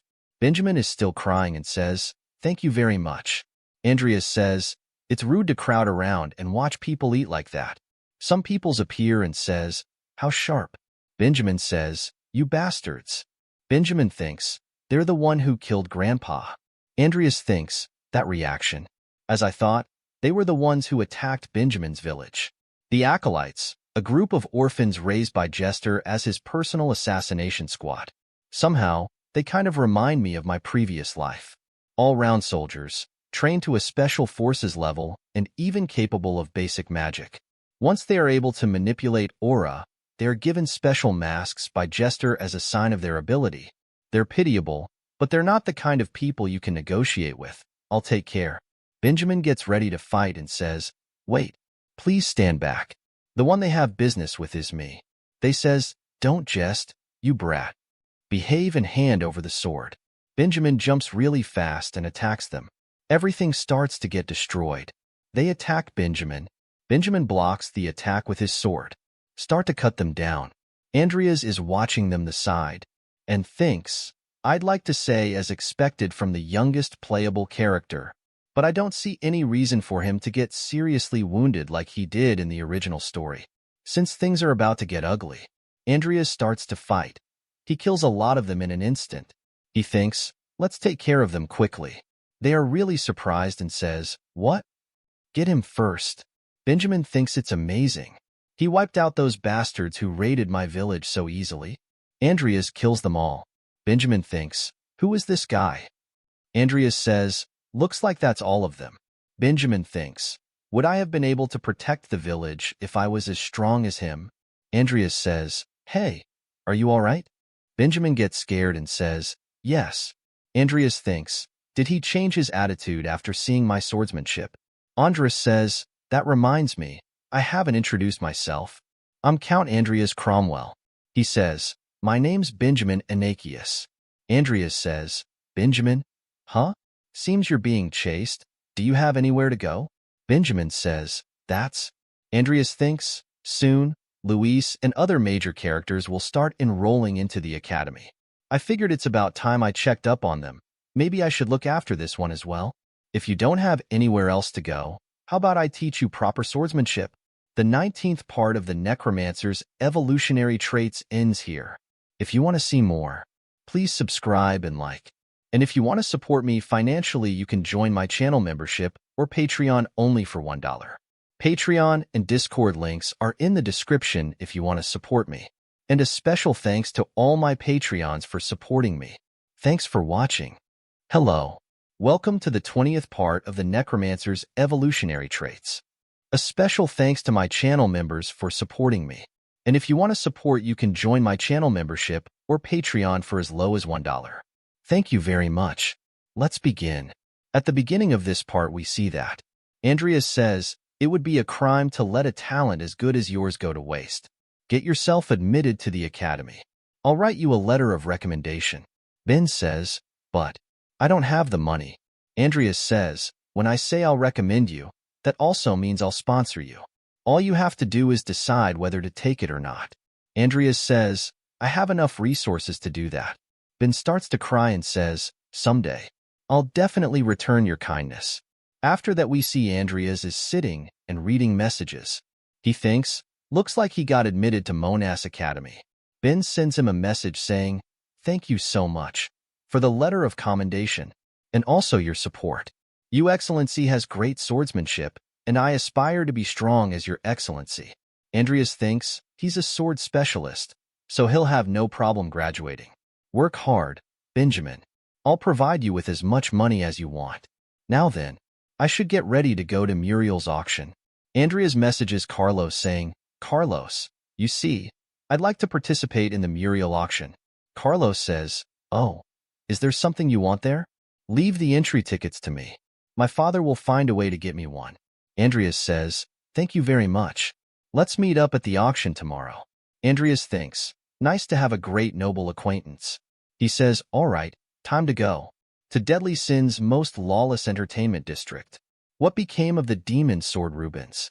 Acolyte's member says to Jester that the boy fled with the sword, and we've sent a unit after him, but they still haven't returned. Jester says, are you saying you let him get away? He thinks, it's a demon sword that amplifies its holder's magic ability and physical ability. I was planning to study it and create a mass-producible demon sword.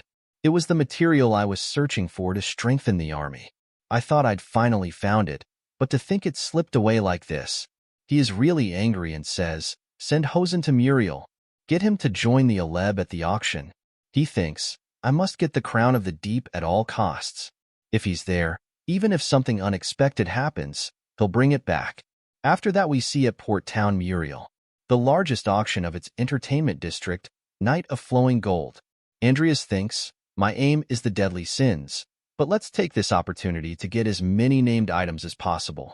It's the White Nightmare, a renowned sword with a high mana conductivity. All right, if I win this bid, I'll send it to Benjamin. Carlos says, so, it's true that you're interested in swordsmanship? Andreas says, oh, I was thinking of giving this to someone I know. Carlos says, it looks pretty good, but 20 million wills is a bit low, don't you think? Raise it to 50 million. Andreas thinks, why brother when you can get it cheaper? Andreas says, it's just started, so the price will go up gradually. Auctioneer says, 23 million. 23 million is in. Anyone else? Auctioneer says, thank you very much. The White Nightmare, sold for 23 million wills. Carlos says, Andreas thinks, seems like 20 million would have been just fine. Auctioneer says, now, on to the next item. This is a map that many scholars have tried to decipher, but the code has proved too difficult for them. Andreas thinks, that thing's here too? The secret map that leads to the location of the dragon tomb of the red dragon, Krabmaha. I thought it was just an Easter egg. I didn't expect it to actually exist. Corpses are assets to me. I have to get them. Auctioneer says, now then let's start with 2 million wills. 5 million. 5 million just in. Anybody else? If I can get my hands on a dragon, I'll be as strong as the whole country. Encrypted map, sold for 5 million wills. Andreas gets excited and says, all right. Someone sees them and thinks, who the hell are they? Seems like they're loaded with money. No matter. Have fun with that. The main prize is the crown, anyway. The more money you spend before that, the less competition for me. Auctioneer says, well then, on to the next item. A rechargeable portal scroll that allows you to move anywhere, anytime. Up to 2 uses per day. Andreas buys that as well. Auctioneer says, Ancient Alchemist's antique alchemical tool. Practical and stylish. Andreas buys that as well. Carlos is surprised and thinks, is he even thinking about what he's buying? Auctioneer says, and now, the long-awaited final item. Hold your breath. It's a relic salvaged from the bottom of the deep sea. I present to you, Lords of the Seas. System says, the purest original sin has detected the power of benevolent greed. Andreas thinks, there it is. Auctioneer says, the starting price is 1 billion wills, and the bidding units are 10 million wills. Andreas thinks, that's a steep price. If only I had the earnings from next month's potion sale. Carlos sees him and says, you want that too? Andreas says, well, I'll try a few bids, but if it's hopeless, I'll just give up. Carlos says, I'll buy it for you. Andreas says, why are you? Carlos says, Father told me the gist of the story. He told me that the reason you were injured in the sewers was because you were trying to save us. Andreas says, that was. Things just happened. Carlos says, let me show you the wealth of the Alvin house. That man is really surprised and thinks, what? Do they still have money left? I'll shut those little brats up with Master's wealth. He is one of Jester's men. They put 1.5 billion, then 2 billion, 3 billion, 7 billion, 8.7 billion, 10 billion. Auctioneer is really excited and says, we've reached 10 billion. Carlos also gets excited and says, things are getting interesting. Andreas sees him and thinks, as competitive as ever. Now that we're in this citation, you better win, and I'll make sure to pay you back.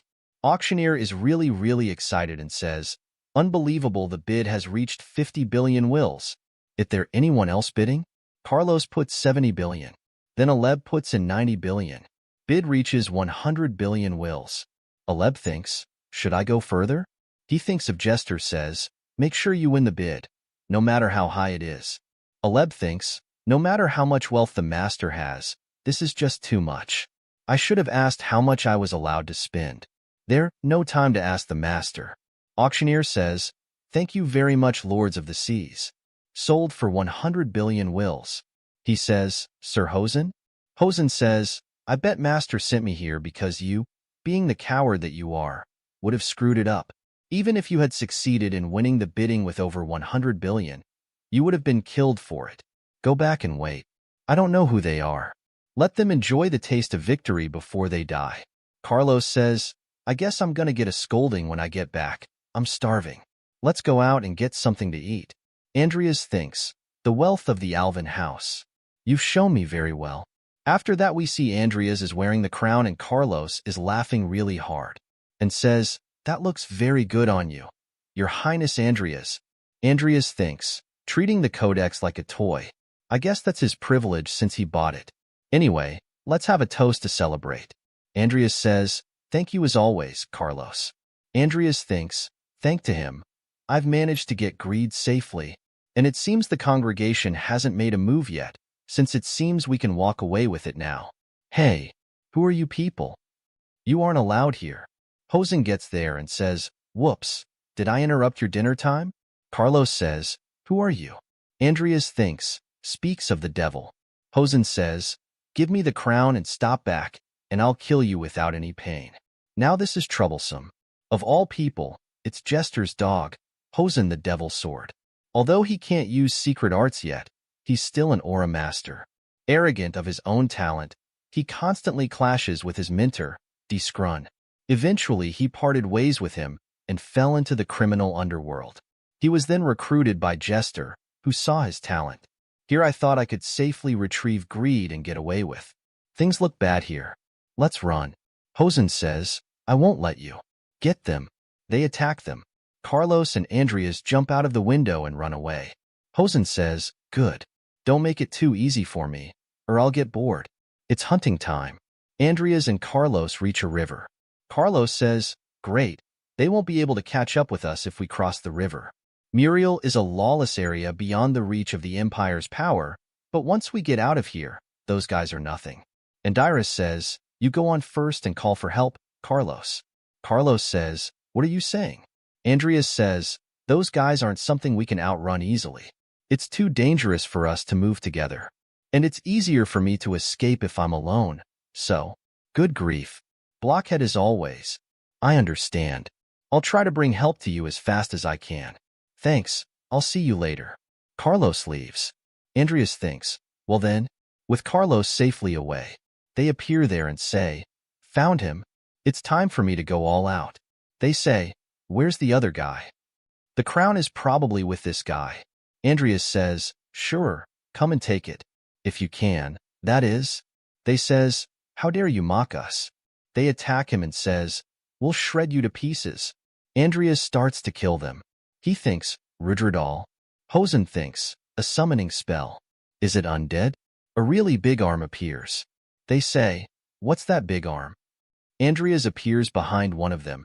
He stabs him in the back and says, try not to get distracted. Andreas keeps on killing them. Hosen sees that and gets excited. He thinks, not only is he skilled in black magic, he is even skilled with the sword. What an interesting boy. On top of that, that's swordsmanship. Hosen attacked him. Andreas blocks the attacks. Hosen says, I wonder who you really are? Andreas says, Who knows? Try guessing. Hosen kicks him and says, cheeky brat. That sword. Feels like I saw it in a book somewhere. A named sword like that is wasted on you. Looks like Hosen is stronger than Pyatt. I might be able to win if I use sloth here.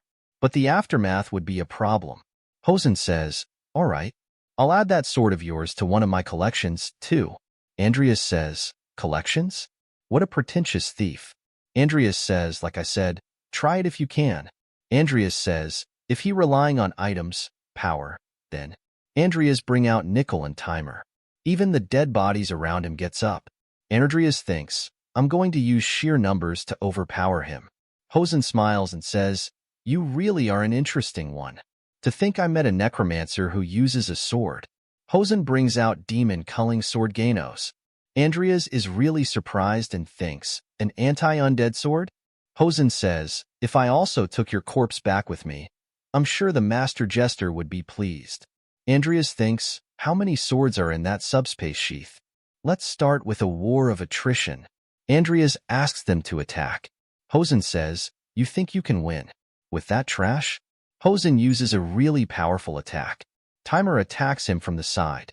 Hosen says, undead are easy enemies. Because they're dumb. Nickel also appears behind him. Nickel and Timer attack him at the same time.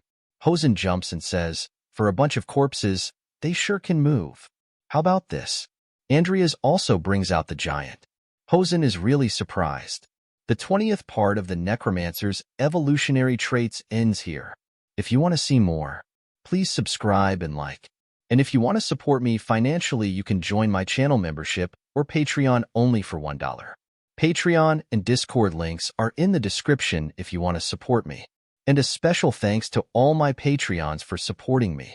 Thanks for watching. Hello. Welcome to the 21st part of the Necromancer's evolutionary traits. A special thanks to my channel members for supporting me. And if you want to support, you can join my channel membership or Patreon for as low as $1. Thank you very much. Let's begin. At the beginning of this part, we see that Giant jumps out of the portal. Hosen smiles and brings a new sword. Andreas is really surprised to see that sword and thinks, magic sword Farong? A sword that gives its wielder a temporary buff by absorbing the opponent's strength. Hosen easily blocks the giant's attack. Andreas sees that and thinks, he's going to absorb Rudol's massive strength. Andreas thinks, damn it, he's a bad match for me. Hosen absorbs all the powers of Rudol. Hosen says, just now, that was a corpse of the giant tribe. Thanks for giving me this strength. Hosen's undead teammates attack him. Hosen easily kills them. Hosen says, I also want to thank you for using these guys. I brought them along because they're my client's underlings, but all they did was whine, making me want to kill them, you see. Andreas thinks, if Timer and Nickel get hit by Ganos, things will be bad. Hosen says, with the annoying bunches now gone, let's get to the fun part. Nichols appears in front of Hosen. Hosen appears behind him and says, right? Let's start with the most interesting part. You, skeleton. Hosen bring out a new sword and says, been a while since I used the sword breaker. Let me have some fun, will ya? Andreas think, shit, he's changing swords too fast. Nickel, don't take that sword hit directly. Andreas also attacks him from behind. Hosen easily blocks both of them. Timer also appears in front of him ready to attack. A really loud bang happens. Hosen smiles really big. What a shame. Andreas thinks, that was close. If Timer hadn't been here, either Nickel of I would have been cut in two. Nickel's left arm is cut off and his sword is also broken. Hosen says, about the time I end this. It was fun fighting against you. AUA using undead. Andreas thinks, do I have no choice but to use sloth here? Nickel, go back for now. Nickel doesn't move. Andreas says, I said go back. Hosen says, he's got more backbone than his master. Not turning you back on you, enemy. System says, Sloth Phantom Legendary wishes to use the Sloth. Sloth Phantom Legendary and the Sloth will be sharing cooldowns. Do you accept? Andreas thinks, right? I forgot Nickel can also use the Sloth. Considering the pain I felt at the time, which felt like my whole body was being torn apart, it might be better if Nickel, who can't feel pain, uses it. Hosen says, It seems like you're out of tricks. Let's end this. What are you planning this time? Don't you dare interfere with him. Pretty impressive swordplay for a mage, but too sloppy. Hosen says, later. Timer also attacks. Hosen says, what an annoying cat. I'll take care of you first. Nickel releases a large amount of aura. Hosen sees that and thinks, what the hell? For an undead, that's a tremendous aura. What is just a single strike? After all that aura he gathered? Hosen feels something and says, no, it's aura secret arts. Andreas also feels really strong wind pressure. He sees Nickel has white skin and white hairs. Nickel turns back to the undead form and goes back to subspace.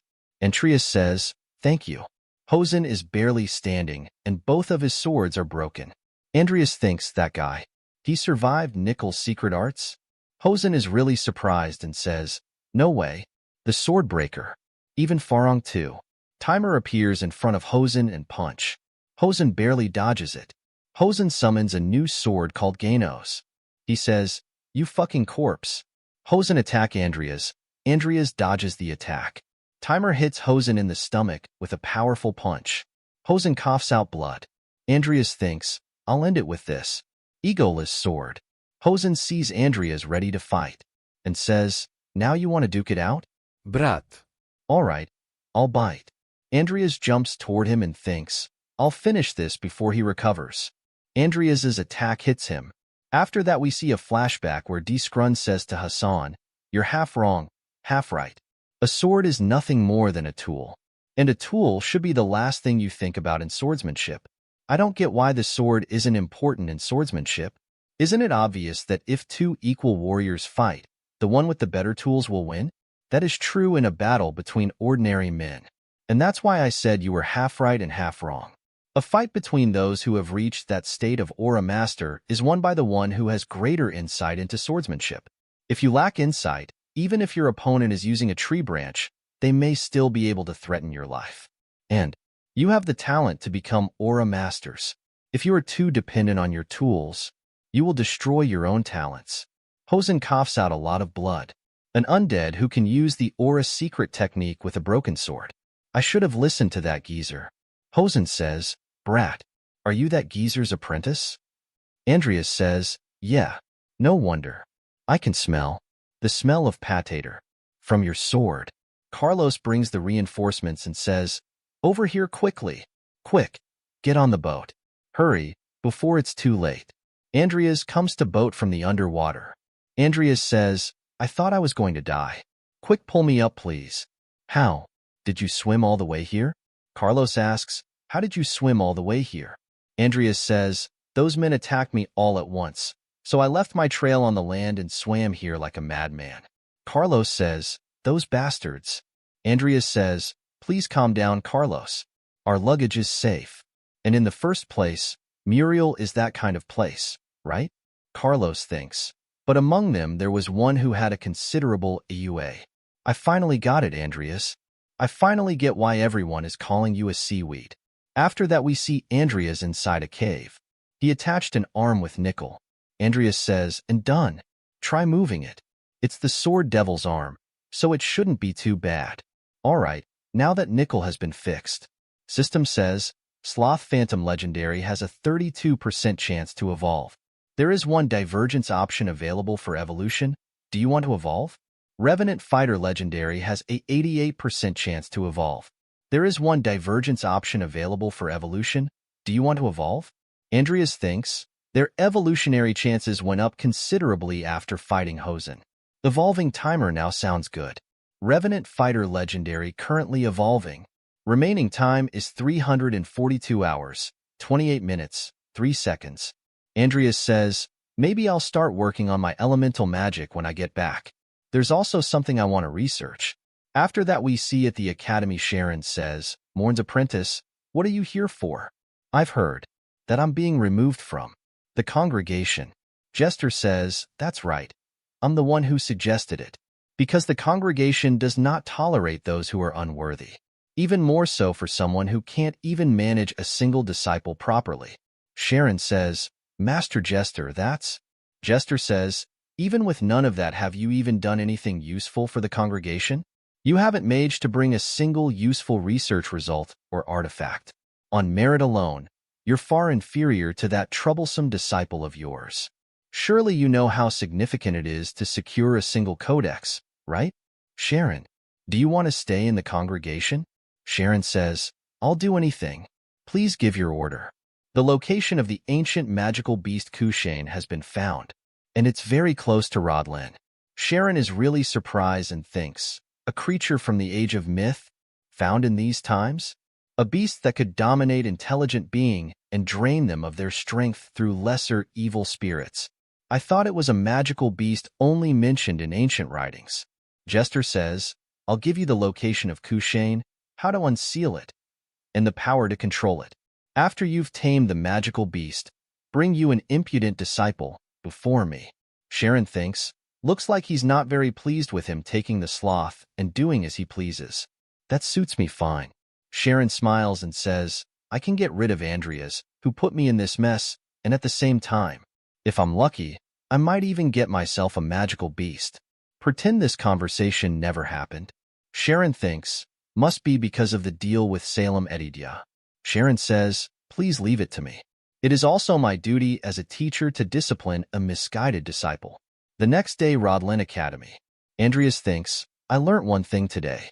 I should have done my research in a more convenient place. Although I've got a good start, it will take some time before it's finished. Right now, I should go back to the dorm and get some rest. Lou calls Andreas and says, why are you ignoring my calls? Is your tablet just a decoration? And says, my bad, I was going out with my acquaintance. He thinks, they sure managed to get along well. She says, anyway, have you seen this yet? A warning notice was posted. Finally, we can say goodbye to that dank student dormitory. Vivian thinks, I want to live in the same dorm as Mr. Fairy, and thinks this is an incident in which spirits are attacking the students in the Tunrico dormitory. It's the event of the sealing of the ancient magical beast. Why is this happening already? Back in the game, it's supposed to happen 6 months after the game starts. She says, why are you looking grim? Stop wasting time and tell me which dormitory you got into. He says, well, I got placed in the Delgian dorm. She says, what a lucky boy you are, to be able to live in the same place as a beauty like me. Andreas says, what are you talking about? Either way, I'm going back to my dorm for a bit. I have to pack my stuff and check on the dorm situation. She says, sure go ahead. Vivian says, I'm going with you too. Andreas says, yeah, that would be a great help. They both go to the dorm. Andreas says, did you see it too, Vivian? She says, I only saw it briefly, so I don't know all the details. Since it's happening in the magic department and all I know is a professor named Sharon Dyfrin started an investigation into it. Andreas thinks, my intervention has changed the course of events. Andreas says, I see. Diane is walking slowly in front of them. Andreas says, that's. Diane says, wrong. This is also wrong. Diane. She says, don't touch me. Don't. Talk to me. Andreas thinks, it got Diane too. In Rodlin, there are 2 mid-level mid-bosses, including Sharon. Back in the game, only one of them got their hands on Kushane. Since the other one hasn't made their move, that means the culprit is probably. Diane says, it's not something you can handle. I suggest you leave quietly. Diane says, what? Are you talking? Andreas thinks, should I try saying its master's true name? It should give me an opening. He says, Kushane. She gets really scared. Andreas hits her behind the neck. Vivian grabs her. She slowly starts to wake up. Andreas says, have you returned to your senses? Diane says, where am I? Andreas says, do you know who I am? Diane says, you're Andreas, right? Why are you asking me that silly question? It was a dangerous situation. You were possessed by a spirit. Vivian says, Andreas is the one who saved you. Diane says, is that so? I do have a memory of seeing you. Andreas says, we should leave the building for now. She says, sorry to keep causing you trouble. Please don't mind it. By the way, Diane, did you volunteer to be an assistant investigator? She says, yes, because I was curious. It's not every day you get to research spirits, right? That's when Professor Sharon asked me to join him. Andreas thinks that explains. His offers are just bait. He lured Diane to be possessed by the spirit.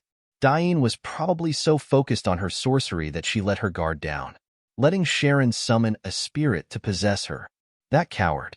He's getting bolder. Andreas says, "Do you know where Professor Sharon went to?" She says, "If I'm not wrong. He said he's going to look for the main body." Andreas thinks, the sealing place. I've got to hurry. After that we see Sharon is standing in front of a statue, where he is sacrificing humans. Sharon says, "I did it. All that's left is to get rid of you." Andreas. The 21st part of the Necromancer's evolutionary traits ends here. If you want to see more, please subscribe and like. And if you want to support me financially, you can join my channel membership or Patreon only for $1. Patreon and Discord links are in the description if you want to support me. And a special thanks to all my Patreons for supporting me. Thanks for watching. Hello. Welcome to the 22nd part of the Necromancer's evolutionary traits. A special thanks to my channel members for supporting me. And if you want to support, you can join my channel membership or Patreon for as low as $1. Thank you very much. Let's begin. At the beginning of this part, we see that Andreas and Vivienne are running. Andreas says, "Thank you for coming with me." She says, "Don't mind it. If anything, I'm glad I could help." Andreas thinks, "I brought her with me for now because I have no valid excuses to leave her behind. But is this going to be okay? At this rate, not only will I be unable to use my summon, but if I screw up, she might find out about my connection to Sharon. Has my judgment slipped after being up all night? Maybe I should make up an excuse and send her back now." They suddenly stopped. There are some people standing in front of them. Andreas says, "No way. Not the other students, too. The students are acting like zombies." She says, "Is this also Professor Karen's doing?" He says, "Yes, those were all students who took his class." She says, "Why would a professor do this?" He says, "Vivienne." She says, "Yes." Andreas says, "Can you subdue them without harming them? Time is running out. I have to go and stop the professor." Vivienne says, "Okay, I'll follow you soon." Andreas thinks, "Please don't. I'd be happier if you didn't." Andreas starts to run and says, "All right, I'll leave them to you." They attack Indira's. Vivienne blocks the attack. He thinks, "I managed to separate myself from her for now. But she isn't just going to kill everyone, is she? I guess I have to believe in her for now." After that we see Sharon is standing in front of a really big monster. Sharon smiles and says, "Good. It's perfectly under control." Sharon feels something. He uses a bone wall to block an attack from behind, and he is holding a red crystal. Andreas gets there and says, "Now you've really done it." Sharon says, "Andreas? Why are you here?" Andreas thinks, "I thought I'd be quick enough. Seems I'm too late." The abnormally fast unsealing time and the strange magic that surrounded his body. A Peldarine crystal. Back in the game, Jester was the one who had it. So he's the one behind this. Sharon says, "How dare you attack me?" "Well, no matter. I was about to go to look for you." Android says, "I'm surprised. To be honest, I didn't expect someone like you to even get that dying. Not to mention, a small timer like you, Master." Sharon gives an evil laugh. He says, "That insolent way of talking. I knew I was right to take you in. Long ago, I secretly overheard a conversation between your father and Master Morn." After that we see a flashback where his father says, "If we were to grow it, it would change the foundations of black magic or even the whole world." Morn says, "Indeed. What a fearsome thing." Sharon says, "The reason for your change of attitude must be that you have the thing they spoke of, or that you know how to use it." Andreas thinks, to think Evina mob like him knew it. Sharon says, "Now, whether you can use it or not, show me the legacy left behind by Cromwell." Andreas says, "How dull. Here I was wondering what you were planning to say. Turns out you were just planning to rob a kid." Andreas summons Nickel and Timer and says, "All right, enough talking." Sharon is really surprised and thinks, "Is that Tiger Lord Timer he got from the congregation? He can control high-rank undead already? But as long as I have the Peldarine crystal with me." Sharon smiles and says, "Remember who you master is, Andreas. Andreas says, I didn't learn anything from you. But as the saying goes, the student outshines the master. Sharon laughs and says, you really are an insolent brat. Sharon summons an army of undead. Andreas sees all his summons and says, Kushane is buffing all his summons.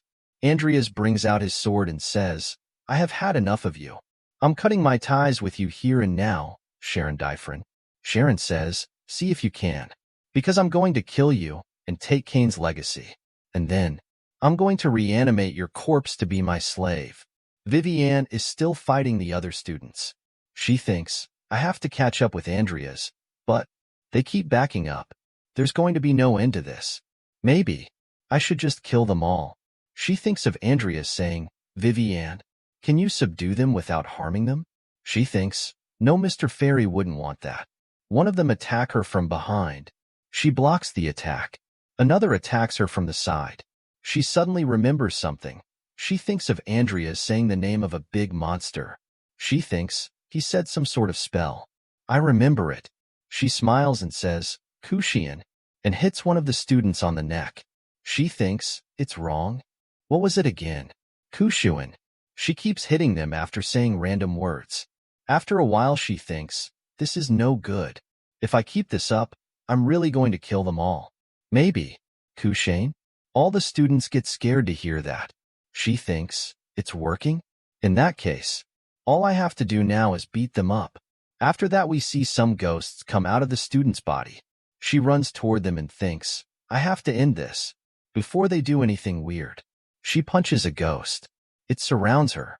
Ghost says, what are you hiding, Vivienne? Either way, you'll be thrown out. No? After all, it's your fate to be thrown away again. Trying to cling on to life. How unsightly. You put your trust in a stranger when even your own mother threw you away? I was hoping for a son. I wish I had never given birth to you. She is really scar-end. Ghost says, your very existence is a misfortune, and everyone around you will die because of you. Why don't you just quietly die off alone? She says, if I disappear, will Mr. Fairy be safe? She puts a sword against her own neck. Ghost say for SY, I promise. She says, pro. Mise. She thinks of Andreas saying, please, keep that promise. I'll always be looking out for you. After that we see, Andreas, Nickel, and Timer are all destroying Karen's undead summons easily. Sharon smiles and uses the crystal. He says, let's see how far you can go with just the three of you. Kushane is ready to attack. It gathers energy in his mouth and calls Rudall. The giant hand punches the Kushane in the head. Kron is really surprised and sees the hand and thinks, what is that? Andreas gives order to Timer and says, I'll leave this big one to you. Andreas says, Nickel, clear out the mooks and get into hiding. I'm going to take him down now. Timer punches Kushane in the face. Andreas thinks, rather than spending my mana on mana-inefficient Rudos, I'm going straight for Sharon and will steal his Peldarine crystal. I have to finish this fight before anyone notices. Kushane screams. Kron says, indeed. No way you could lose to such an attack. Andreas and Timer appear right behind Sharon. Andreas attacks him. Kushane blocks the attack with his hand. Sharon laughs and says, do you really think you're a match for an ancient magical beast? Andreas thinks, using the deadly sins here might make it easier, but greed has its backlash, and sloth is still in its cool-down period. Andreas says, seems you like antiques. If it's an ancient magical beast, I also have one. Remember that big arm from earlier? Sharon thinks, could it be that it was a giant? Where did he get something like that? Next time, I'll have to crush your head. Andreas thinks, I've got to taunt him as much as I can. Sharon says, try it. If you can, that is. A magic circle appears under Andreas's feet. A big explosion happens. Sharon is laughing. Andreas is floating in the air unharmed. Sharon is really surprised and says, how? Andreas thinks, this is vampire's blood magic? Could it be because of that time? He thinks of a vampire biting him in the earlier chapters. Andreas thinks, I see now. Sharon was probably studying Angela's blood. Sharon says, how did you survive that high-rank blood magic? Andreas says, how knows?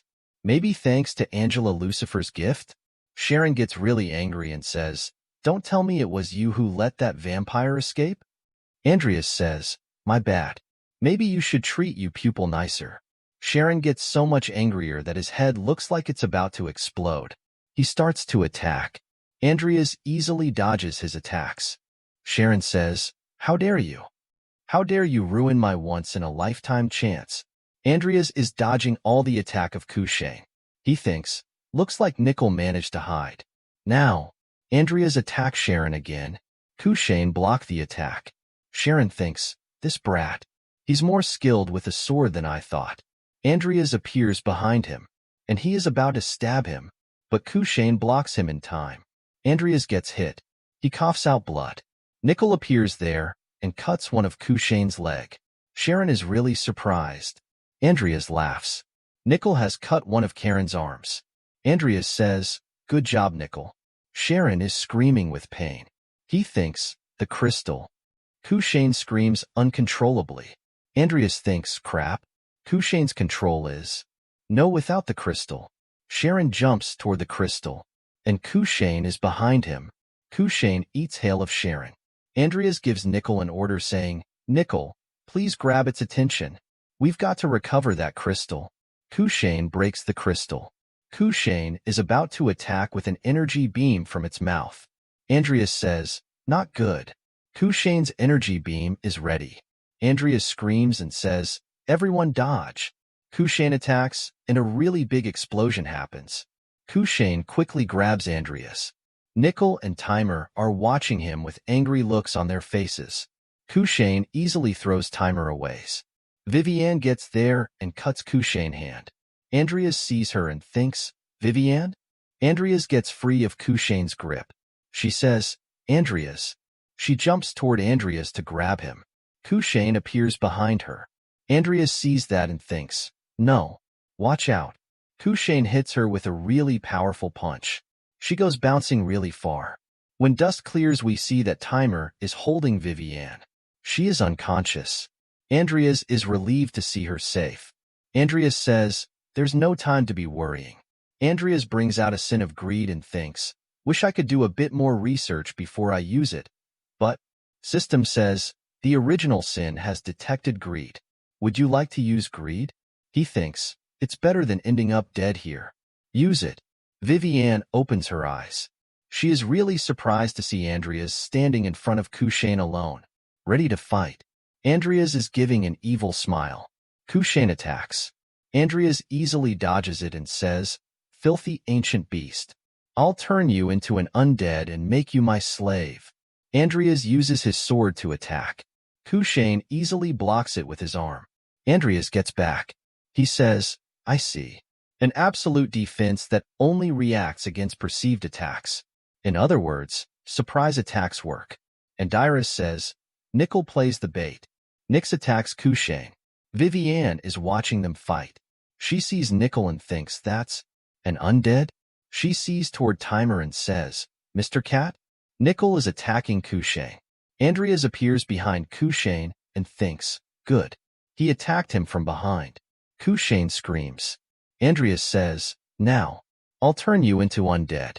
System says, "The sealed sword Galaxer has detected an ancient magical beast's blood, absorbing the magical beast Kushina's blood."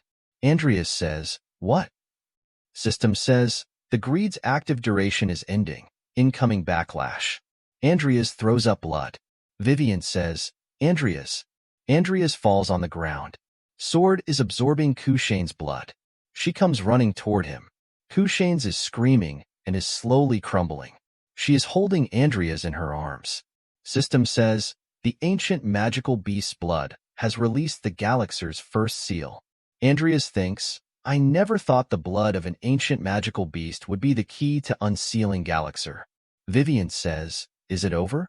Andreas coughs and says, "I'm sorry for putting you in danger, Vivian." She says, "It's okay. As long as you're safe, Andreas." He says, "And sorry for hiding my real identity." She says, "I don't mind. No matter who you are. It doesn't change that you're my Mr. Fairy." Andreas thinks, "I wonder, was there even a time that someone put their complete trust in me like this?" After that, we see back at the Colosseum someone says, "With this, the 111th opening ceremony of the Rodlin Academy will now begin. To Mr. Luis Artman, the first in his class, please come to the podium." Andreas thinks, this is where the game really starts. Mr. Luis Artman demonstrated academic excellence and good conduct. So far, I somehow managed to survive despite my lack of information. Although the number of people I have to protect has increased. At the same time, it also gives me strength. From here on, many big events will be coming, but, sure, I'll face them all. This was for the Deadly Sins. Season 1 ends here. Subscribe for more parts.